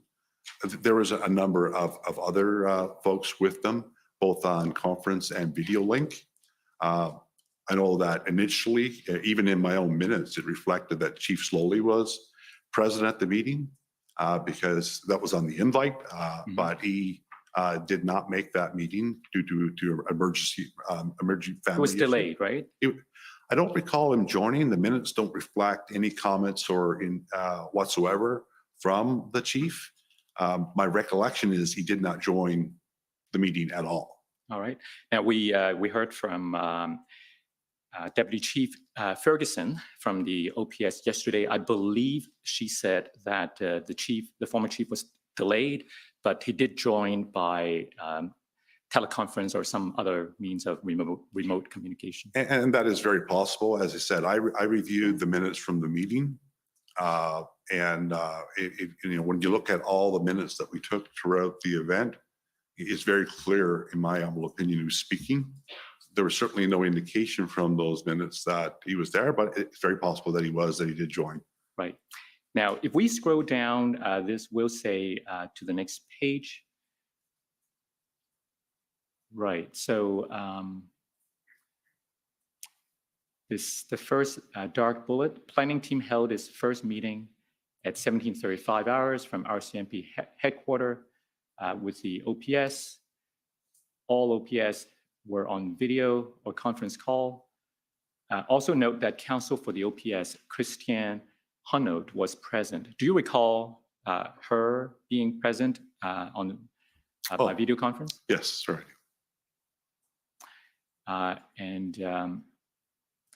Okay, now let's talk about what was discussed at that meeting. Tell us what happened. We started the meeting by just doing introductions of those that were available from my team. My team are still not all in Ottawa. They were still arriving, but we did have Inspector Tim Skinner from the York Region Police. One of my planners from our emergency unit in Orillia, Brad Taylor, was present. Superintendent Phil Liu from the RCMP, and Sergeant, now Staff Sergeant Darwin Tetrell from the RCMP as well was present. we stated our objective. We're there to help. What do you need? We need a plan. Let's start building on. We're there to building on what your objectives are. And they proceeded to give us a broad overview of their concept of operations for the occupation. And it was just that. It was a concept of operations. We had lots of questions. We received an update from Superintendent Patterson, and he was the event commander at that time, about things that were on the horizon with some potential arrests and some strategic takebacks, if you will, in the downtown core. We're listening intently just to find out. Our goal, start to finish in the meeting, is to learn as much as we possibly could. You can only help when you have a true understanding for what the needs are, and to understand those needs. And we left that meeting with a commitment from Ottawa Police that they would provide the plans to us. We asked for e-versions, whatever version they could get to us would be very helpful, so that we could see what they have on paper in terms of their plan, and then what we would reasonably need to do to complement that plan. Also, it was critical for us to have access to them, the Ottawa Police. We're there to work with them to get through this. So we wanted an established liaison who had the authority to access and provide the information that we would need. Was there any discussion at that meeting about the nature of integration between the OPS and the group that you're bringing? It was raised by me at that meeting if they would consider integration or a unified command, and because there's inherent benefits with it. From my experience, just about all of my major events that I've been involved, what we ended up having here in Ottawa with an integrated command has been my experience. Right. Whether it's a presidential visit, you still have the police of jurisdiction who have the lead, or the RCMP because of their IPP responsibilities or internationally protected persons responsibilities under legislation. But when you call on multiple organizations to participate, they bring their command structure, you inject your advice to them, you work as a team. Ultimately, someone is leading that and makes the final call. But as an integrated team, you're all on the same page. You're not working in silos. You're working collectively with the same objectives and goals. Let's talk about the members of this team that you were assembling and bringing to Ottawa. It's called Integrated Planning Cell or Integrated Planning Group. They call it that was the assignment, to create this integrated planning cell. We quickly deviated from the word cell and just call it our integrated planning group.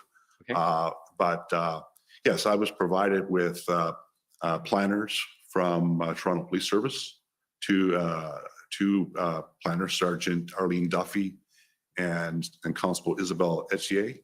Their background and their credentials were impressive in terms of emergency planning. I had Inspector Tim Skinner, who I already mentioned, from York Region Police. His background is in public order maintenance and command and control. Again, a wealth of knowledge. I had Tom Warfield from the Peel Regional Police Service.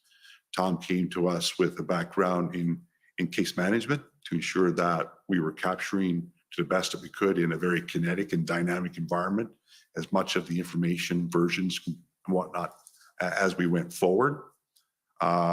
We had Brad Taylor, a planner extraordinaire from the OPP. Brad is a civilian member, but his expertise is in emergency planning. Rely heavily on Brad for his expertise. Then, of course, we had the two RCMP officers,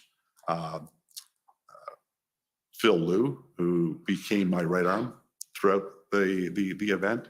Phil's background was in Major Incident Command, national standards, had an extensive background in training and developing and mentoring people in the incident command world. And Darwin Tetral, who to this day has impressed me incredibly with his leadership in public order command. Right. And So he's renowned nationally and connected internationally as it relates to public order maintenance. right. So yesterday, when we spoke to Deputy Chief Ferguson testified, and she explained the process of developing a plan, an operational plan. She referred to subject matter experts. So this group of people that you're bringing to Ottawa, are these subject matter experts then in the various areas? Yes, sir. In fact, I would say that I was the only one that wasn't a subject matter expert. All right. I was just brought there to bring this team together and get them working and lead our way through this. Right. Now, we've heard from some witnesses about the importance of operational plans, and I just want your view on what are the components, the key components of a good operational plan. Well, the key components, have to align with your objectives and your goals and and that drives your strategies in terms of what that operation is meant to entail.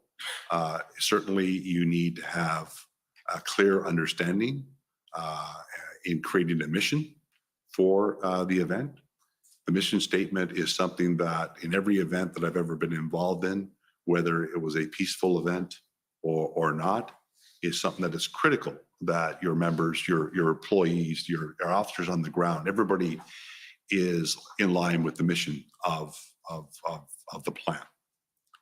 From there, commander's objectives, and then what are we looking to achieve with this plan, and then every single aspect. So if it's a public order issue, you would need the key aspect there is the public order consult and a good idea. Okay, what is the nature and scope of the event, and what kind of public order plan would we need to inject with it? You need crime, you need victims, you need key things like messaging, communication, logistics is key. In fact, major events from a policing perspective, when we debrief, often are successful or fail on the backs of good, solid logistics support. When you get people there, what are you doing with them? Where are they staying? How are we feeding them? What's their duties? How are they being briefed? That all has to be fleshed out so that when you have people arrive, you have a seamless operation. Right. Now, we've heard references to an overall or overarching plan and sub-plans for specialized areas. So were those what you were trying to describe to us? Absolutely. And I was speaking with people that I had confidence also were on the same page and understood that. Right. And in terms of an overall plan or overarching plan, does that refer to something that takes you from start to finish? Yes, sir. What about contingencies? Well, that's always built into your planning. When you look at public order as an example, it's filled with contingency plans. If this is the intent, if it doesn't work, this is our main action plan or direct action plan, and then there would be an alternate action plan if they have to deviate. And command and control structure, should that be reflected in the plan absolutely. itself? Why is that important? Again, when you're developing plans for major events, the ultimate goal is to succeed. And in order to succeed, there needs to be, we're police officers, we're creatures of habits. There needs to be clear lines of communication. There needs to be clear command and control. Who is in charge? Who is responsible for this? Right down the line, because in major events, you might have a major event commander right down to a commander on the ground, all have distinct roles. But roles and responsibilities are absolutely key to get you through the event in a successful way. At the time you arrived on February 8th, did you know if the OPS had experienced planners like the ones you brought to Ottawa to help them develop this kind of a plan? I was making an assumption based on my experience with OPS that in fact they did have that depth. Although some of the ones that I had worked with in the past were absent and I learned I'd retired. And because as I said, the OPS have always been renowned. We've been there to support them countless times in major events. We're different organizations. We have different structures, but make no mistake about it. they were good at what they did. Right. So you told us that on that first meeting, at that first meeting, you were shown this strategic concept of operations document, but you didn't have a copy, right? You weren't given a copy at that meeting. There was references to it on that date. I do believe I may have been given a copy, Okay. but And you said you asked for more. we asked for more, and they indicated that there was a nod from Superintendent Patterson that any plans that were approved would be, in fact, supplied to us. Okay, so we go to the next day, February the 9th, at 7 a.m. There's a note in your will say that you weren't getting the plans yet. And we go to page 3 of the will say. The second bullet. Oops.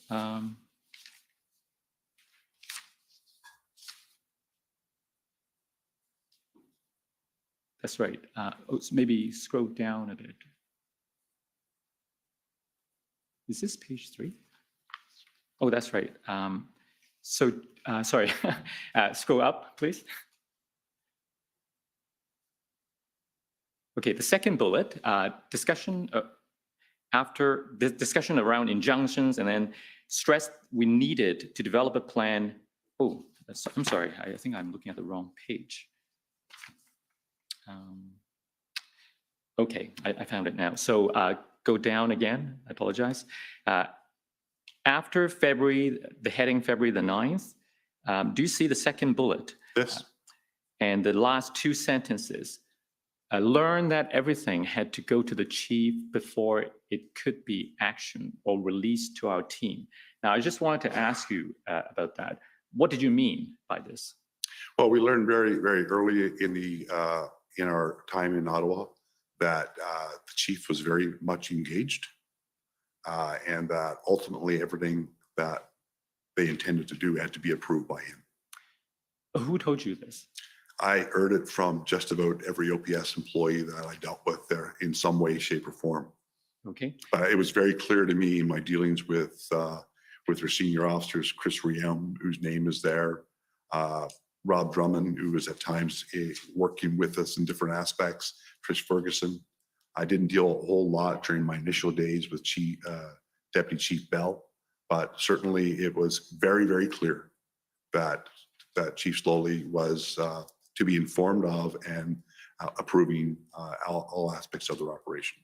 Now, in fairness to the former chief, you did tell us that there was some departure of senior officers from the OPS. So isn't it quite understandable that he wanted more things to go through him to ensure that important decisions are made with the benefit of his input? I don't lay blame, sir. I look at this. This was an incredible event unfolding in his city.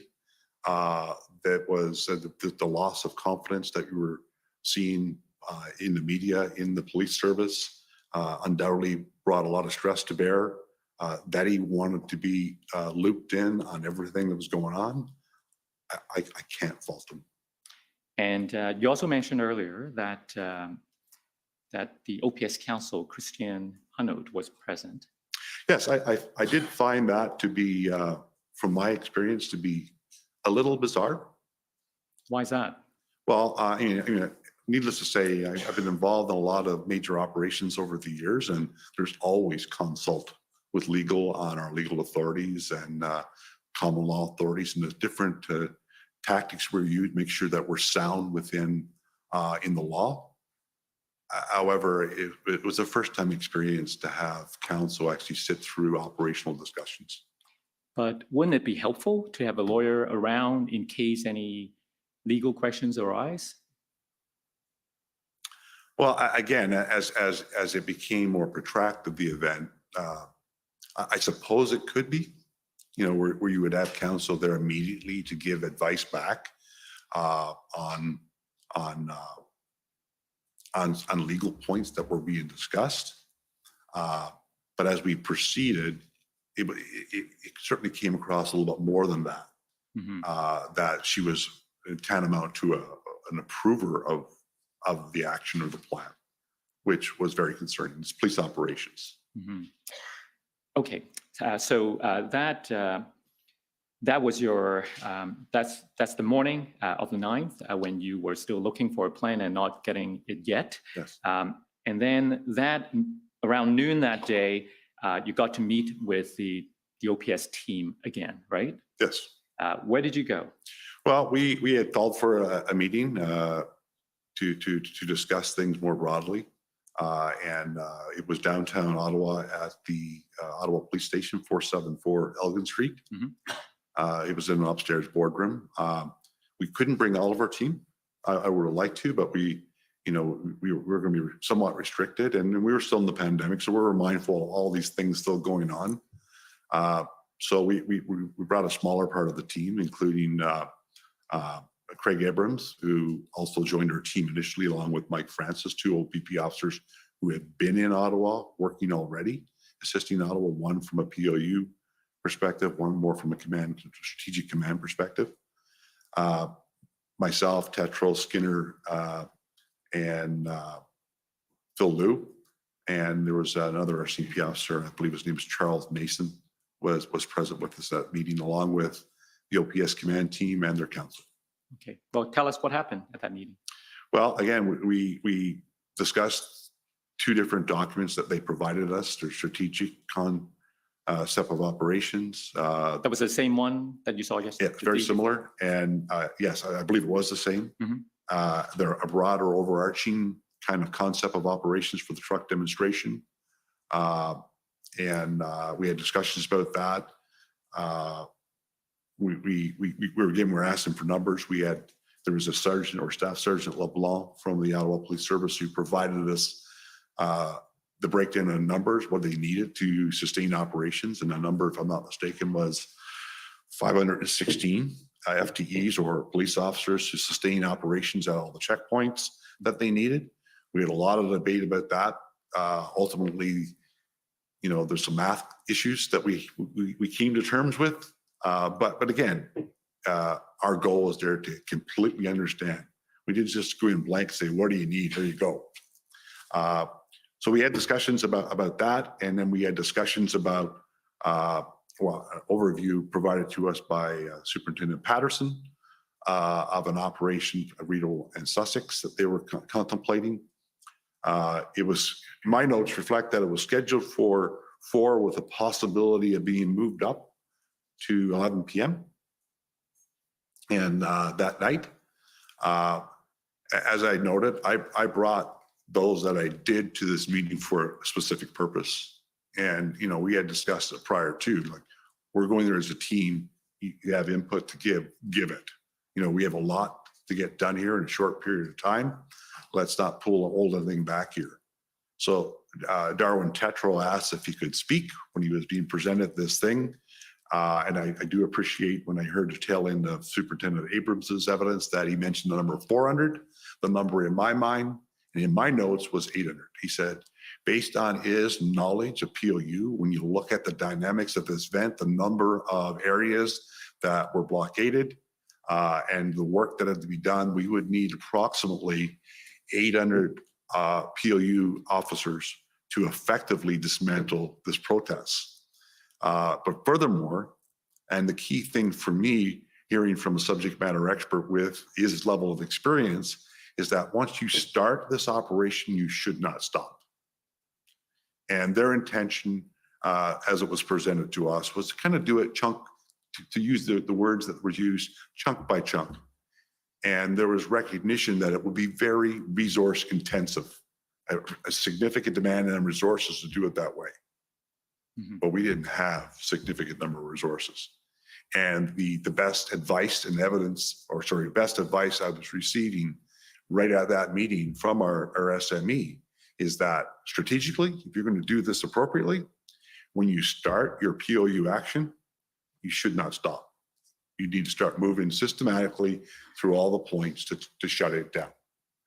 And he suggested that we pump the brakes. Let's stop this. Let's not proceed with this operation.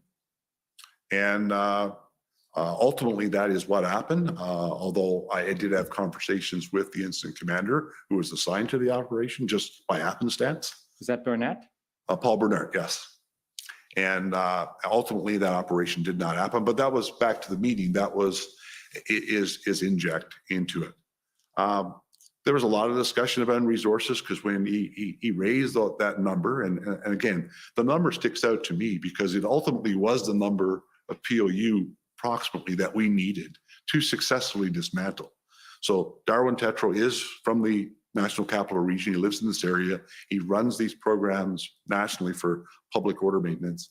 He is a public order person himself.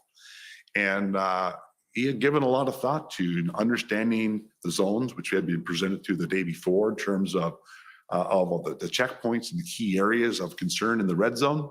So, I thought, very clearly he's already put some significant insight in terms of what needs to be done to successfully shut this down.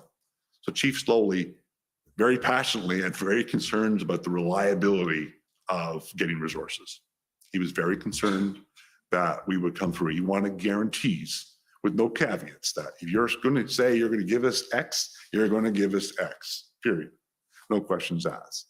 We just stressed that we're building a plan. We have the support of our organizations to get it, what is needed to develop a plan to successfully shut this down. All right, so you've covered a lot of grounds there. Let's try to unpack that a little bit. First, with respect to the numbers as it relates to the Rideau Sussex operation, I just want to be clear because we heard some evidence about doubling the number, but here it's quite the opposite, isn't it? Like they were preparing for an action, planning for using 400, and you were telling us that according to the subject matter experts in your group, you're going to need 800. No, they didn't suggest the 400. I think that was Craig Abrams' evidence that he thought that Tetro suggested you would need 400 to do it. Oh. In my view, and my notes reflect that Tetro said you need 800 to effectively, because when you start this POU action, when you start kinetic action in this way, you can't stop. All right. Which means when you look at the number of areas that needed to be, right, the control need to be taken back, that was his immediate assessment. And that proved to be very accurate as our planning assumption of that day. And as we then engaged all the SMEs to develop that plan, it was exactly what was needed. Does that go back to something we talked about earlier, planning from beginning to end and anticipate the different? It absolutely does. Because we did have a number of times throughout my time in Ottawa where there was deviations, sudden deviations from the plan that would impact the broader plan if we were to do it. But yes, planning from end to end is always your goal. You always like to have lots of time to plan. We were planning in crisis mode and doing it as quickly as possible and trying to consider everything that needed to be considered, from the residents to victims to the cold weather, the conditions in the city of Ottawa. Everything needed to be factored into the plan. Right. Now, you also said something about the former chief being very passionate. Now, I want to take you to your will say at page 3.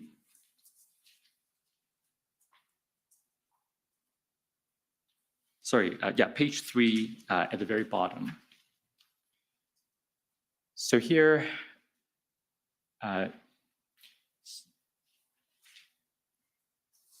Chief Slowly was very passionate about the impact the demonstration was having on the city, and he was looking to break the occupations. However, they had limited ability to affect this due to baseline levels of staffing. I offered that we were there to ensure that he had what was needed to sustain operations, but needed a plan. He advised they were working on last-minute plans. Does that reflect what happened at that meeting? It does, sir. So let me ask you this. As I understand it, then you were offering to help, and then you said you needed a plan. But putting this in context, because this happened on February the 9th, right? So we're already more than a week into the protest, and the commission has heard evidence how that has caused significant social impact on the residents and so on. And if the suggestion is that you need a plan before we can send resources. Isn't that problematic? Because they may not at that stage have even the resources to do the planning. So how do they get more resources? Well, that's a very loaded question. Essentially, you need a plan to be able to communicate with police leaders. When you're asking for resources from around the province, and in this case, around the country, you need to be able to articulate what that need is and why that need exists. And in doing that, it's always about, what's my officers going to be doing when they get there? What are the logistics? What are the plan, the briefings? Everything is something that you always provide. We're in a state right now that, I learned really quickly that staffing was an issue for OPS. Staffing is an issue with just about every policing organization out there for a myriad of reasons. So as a regional commander coming into this from another region where you're going to be called upon to provide resources to supplement an operational plan, you're pulling from resources that you have available to police your communities. And oftentimes in a lot of my detachments, we're already at our base level. So when you're still, because of a crisis there, you're going to pull them only when they're needed, not to sit around waiting to know what they're going to do when they get there. Plan is absolutely critical. And it can be a concept, because we developed the concept of operations within 48 hours of being in Ottawa, a concept of operations that we ultimately use throughout the event. Mm-hmm. So you can have that and know that you're building this, and we're going to need to staff those up. So let's start preparing that. But it can't just be, I need this number. You need to know what these people are going to be doing when they get there, right down to where are they staying and who's feeding them. We're human beings. You need those basics in place. None of that was in place. Right. So let's take a look at this plan that they did show you on the 9th at this meeting. Could we call up, please, OPP 50774?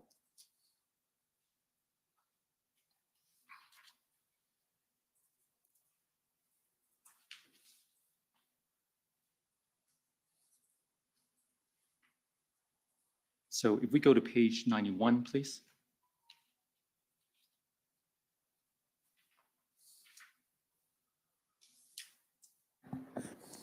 Sorry, Counselor, can you repeat the page? Page 91, please. 91, thank Yes. you. So looking at the cover, does this resemble the document that you saw at that meeting on February the 9th? Yes, sir, it does. And if we go to the mission statement at page 96, so the mission statement simply reads, to end the unlawful elements of the Ottawa truck demonstration and restore safe and open neighborhoods and businesses. What do you think of this mission statement? Well, it's a mission statement. It wasn't broad enough for my liking. It was just really focused and not encompassing the broader event. My experience with mission statements, safety needs to be factored in. Your officers need to know, because every officer needs to know. It's drilled into them. Every briefing, the mission for the operation is drilled into them. So safety for the residents, safety for officers, safety for the protesters, charter rights often are embedded, so you have all those considerations in a more broader mission statement. Right. Now, we heard from Deputy Ferguson yesterday that by February the 13th, your group has collaborated with Superintendent Bernier of the OPS to come up with another plan. So can we call up that other plan? And the number is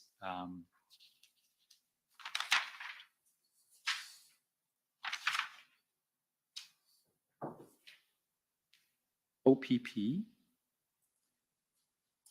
401851.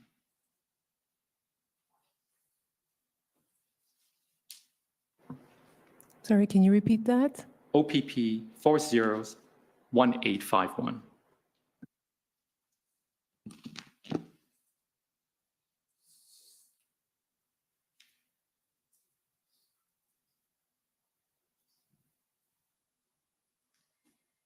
Can we see the entire front page, please?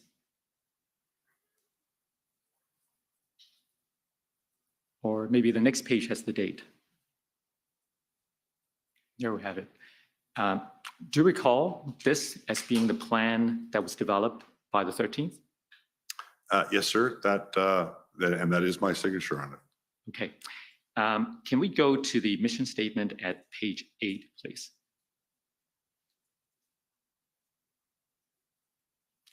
So this mission statement reads, using an integrated response, the Ottawa Police and policing partners will keep the peace, enforce legislation, and maintain public safety for the duration of the Ottawa truck demonstration with the utmost respect to the individual's charter of rights and freedoms, with priority on community and emergency services personnel, safety, and well-being. How does this one compare with the one we saw before? What is a mission? The other one's more an objective. This is the broader mission of the entire integrated response. When it's all done, we'll have accomplished this to ensure safety for all, involve, maintain public safety for the duration, et cetera. So the mission is your very high level, your strategic direction you want to go in. Now, you said a moment earlier that the other one, the shorter one, wasn't so much to your liking, but is it a matter of subjective preference or is it something more objective? I would say no, it's more objective. I mean, I go back to my training in incident command, my involvement in multiple North American leader summits, presidential visits, G8, G20, First Nations issues, blockades. No, we've always been taught very early, your mission needs to encompass that broader range to ensure how you're going to accomplish your goals and what you're open to accomplish. Okay, so your group came and 4 days later, after the February 9th meeting, you have this plan developed collaboratively with the OPS. So I guess my question is, if this can be done within a number of days after your group arrived, why didn't you come earlier? Well, that's not a question that I can really answer. I went the day that I was asked to go. Before then, I was a commander for the Northeast region. I was alive to what was going on with the convoy because it came through my region. We had an ops plan for that. But that's a question that perhaps should be posed to somebody else. Yes, I'm sorry. It is not a fair question to you. You were chosen to lead the project. You weren't the one who came up with the idea. But looking back, knowing what we know now about the OPS capacity to develop something like this, would you agree that it would have been very helpful for a group of experts like yours to offer assistance to the OPS, let's say, the Monday after the first weekend instead of on February 9th? Yeah, that's a fair statement, sure. All right. Let's talk about, now you said the February 9th plan that was presented to your group missed a lot of the key elements of a good plan. In your view, the February 13th plan, was that good enough?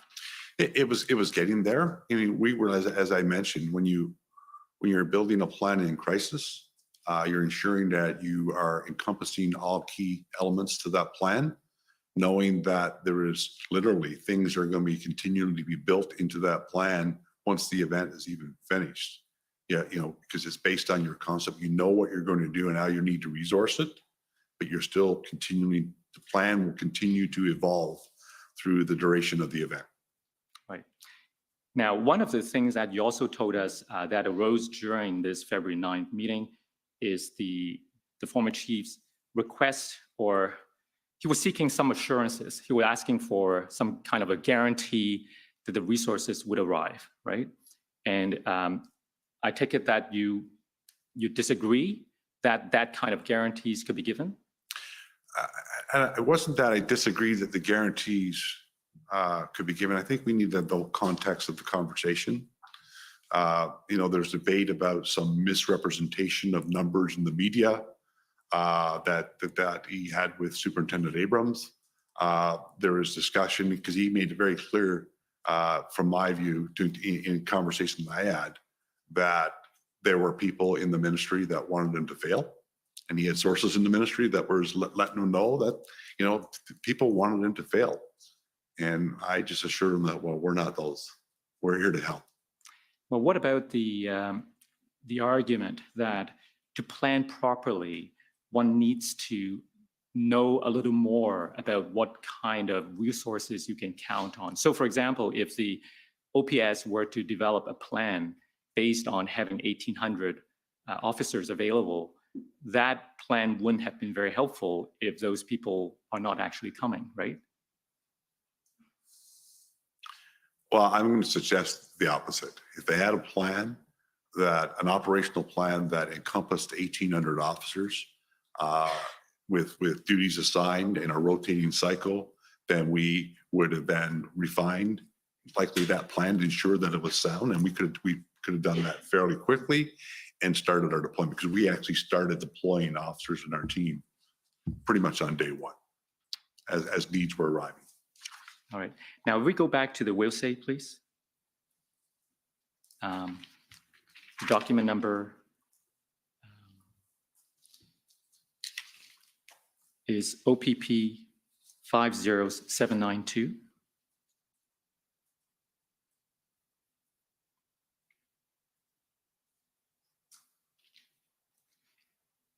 Page 4.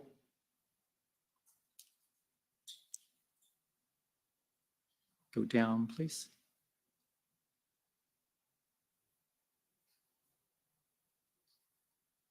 I'm looking for the sentence. Okay, yeah. Do you see the sentence, the overall tone?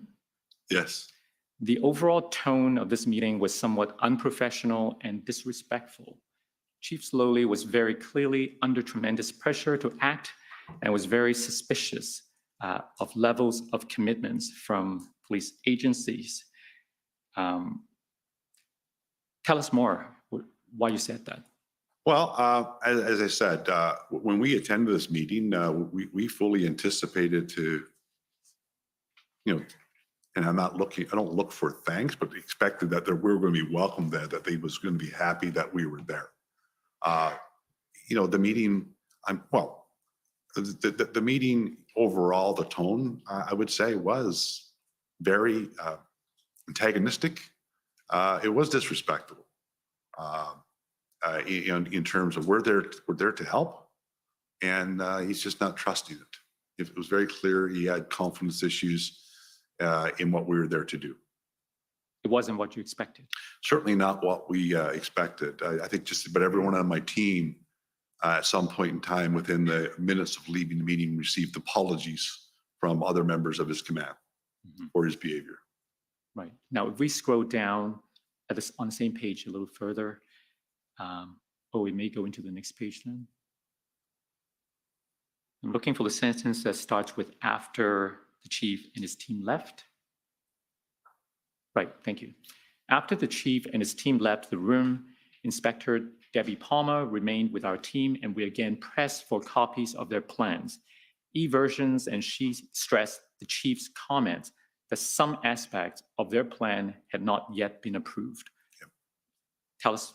Well, I want to stress as well, notwithstanding the tone of the meeting, it did not change our resolve. Debbie Palmer was the person that was initially, the name that was initially provided to me as our go-to person. She was replaced the following morning by Chris Rielm.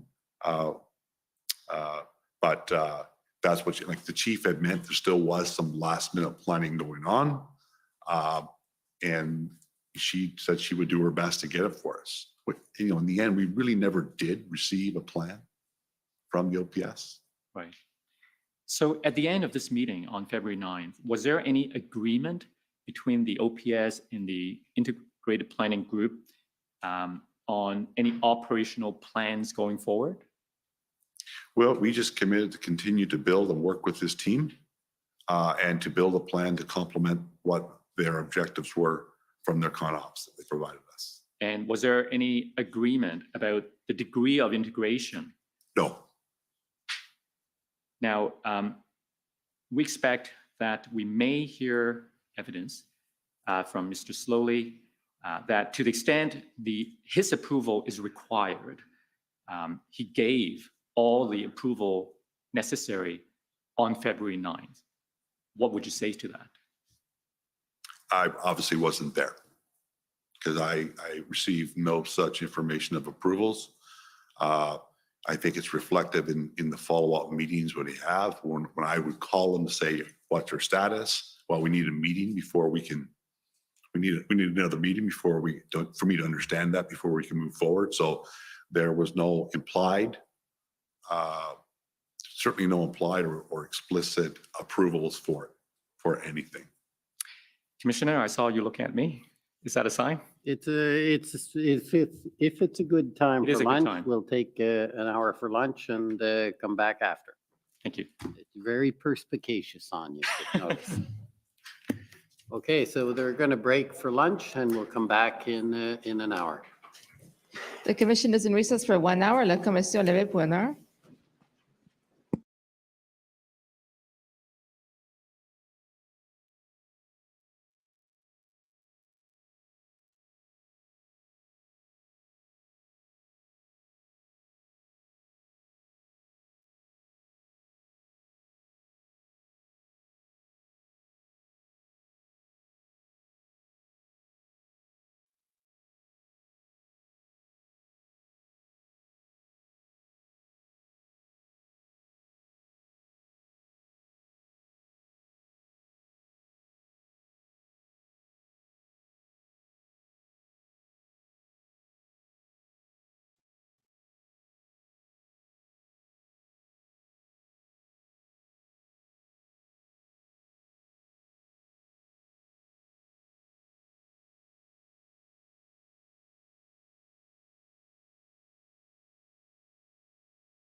Okay, there we go. And now,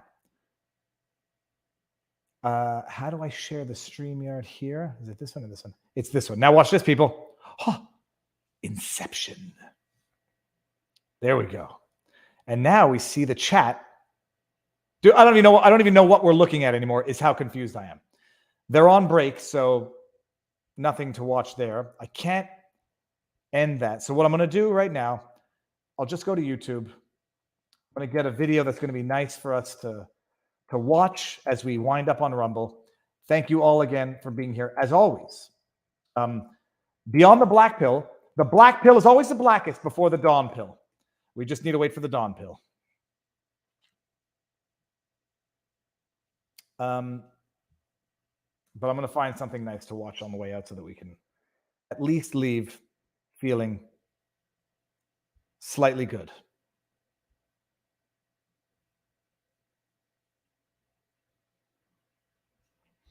It's going to be a fishing video.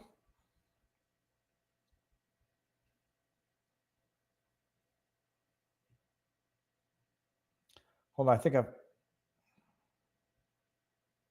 Okay, here we go. Here we go. Enjoy it, people.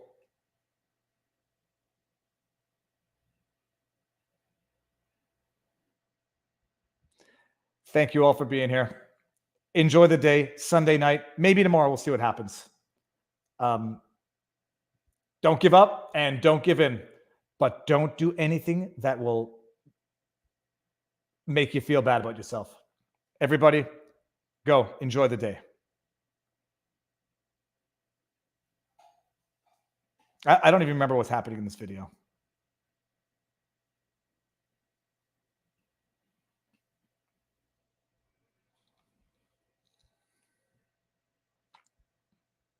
Who wants to see that?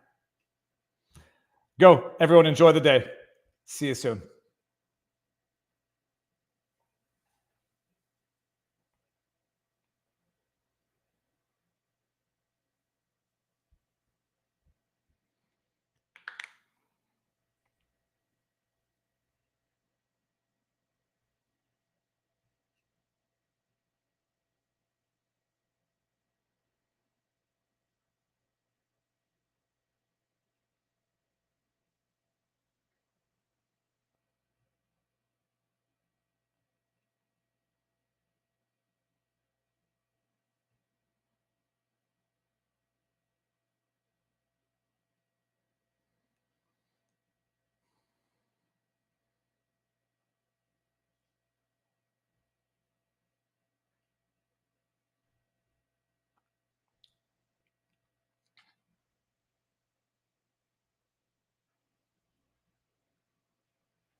Has my face been in here the entire time?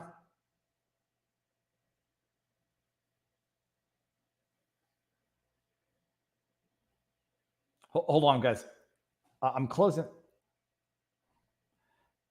I can't see the chat. My face has been in here the entire time. Have I been doing anything embarrassing? I forgot.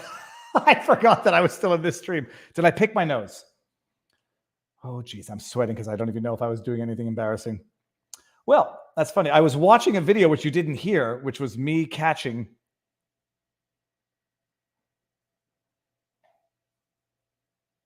I'm going to the chat in Rumble. You used to be full screen.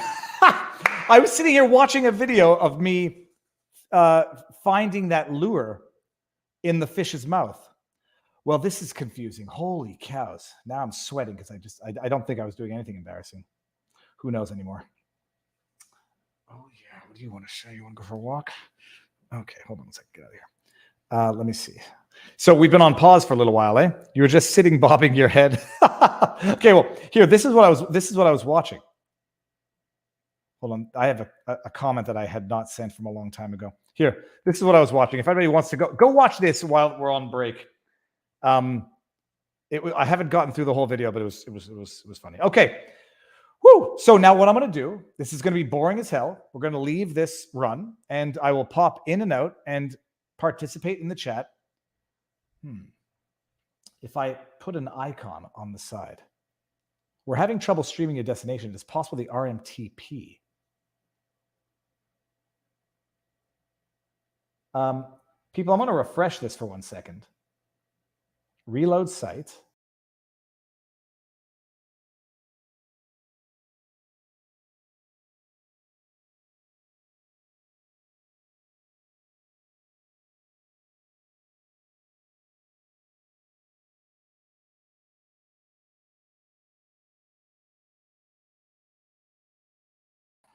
Okay, so we did this. Share screen, Chrome tab, public hearings. Okay, so it'll resume shortly. So now I can bring that back down. Okay. And now what I wanted to do was go to YouTube to see if we're seeing this live. Okay, we got...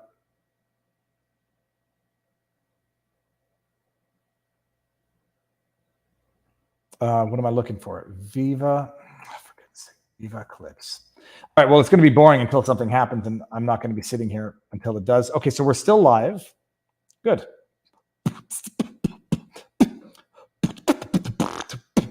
Okay, so now you don't see what I see because I see an ad. Oh, and now I hear myself beatboxing because I'm now live on the... Okay.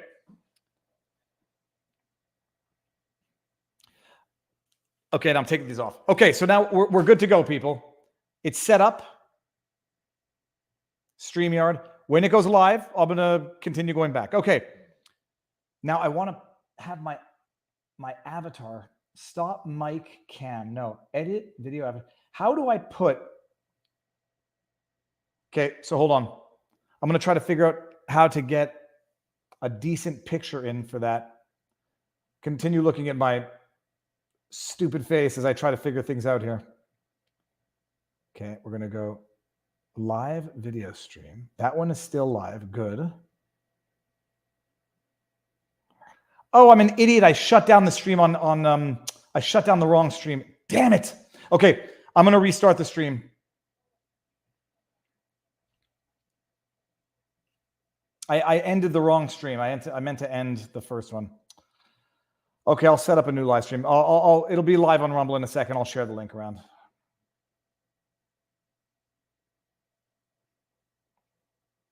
Idiot.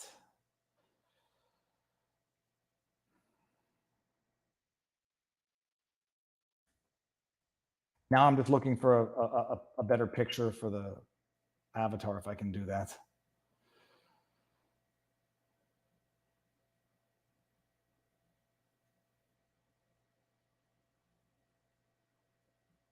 There we go. Oh, I'm an idiot. I have this picture already saved. So, okay, hold on. I'm going to go restart the stream on Rumble and see if I can do this here.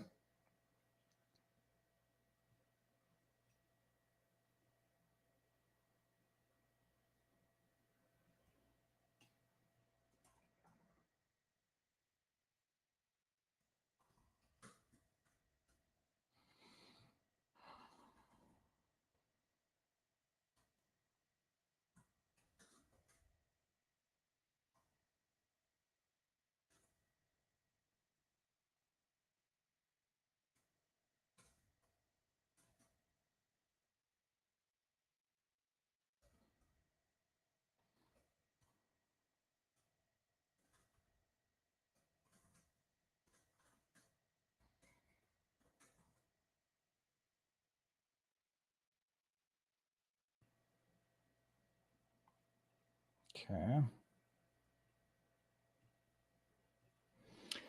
Got to get the RMTP code. Now add it back to StreamYard.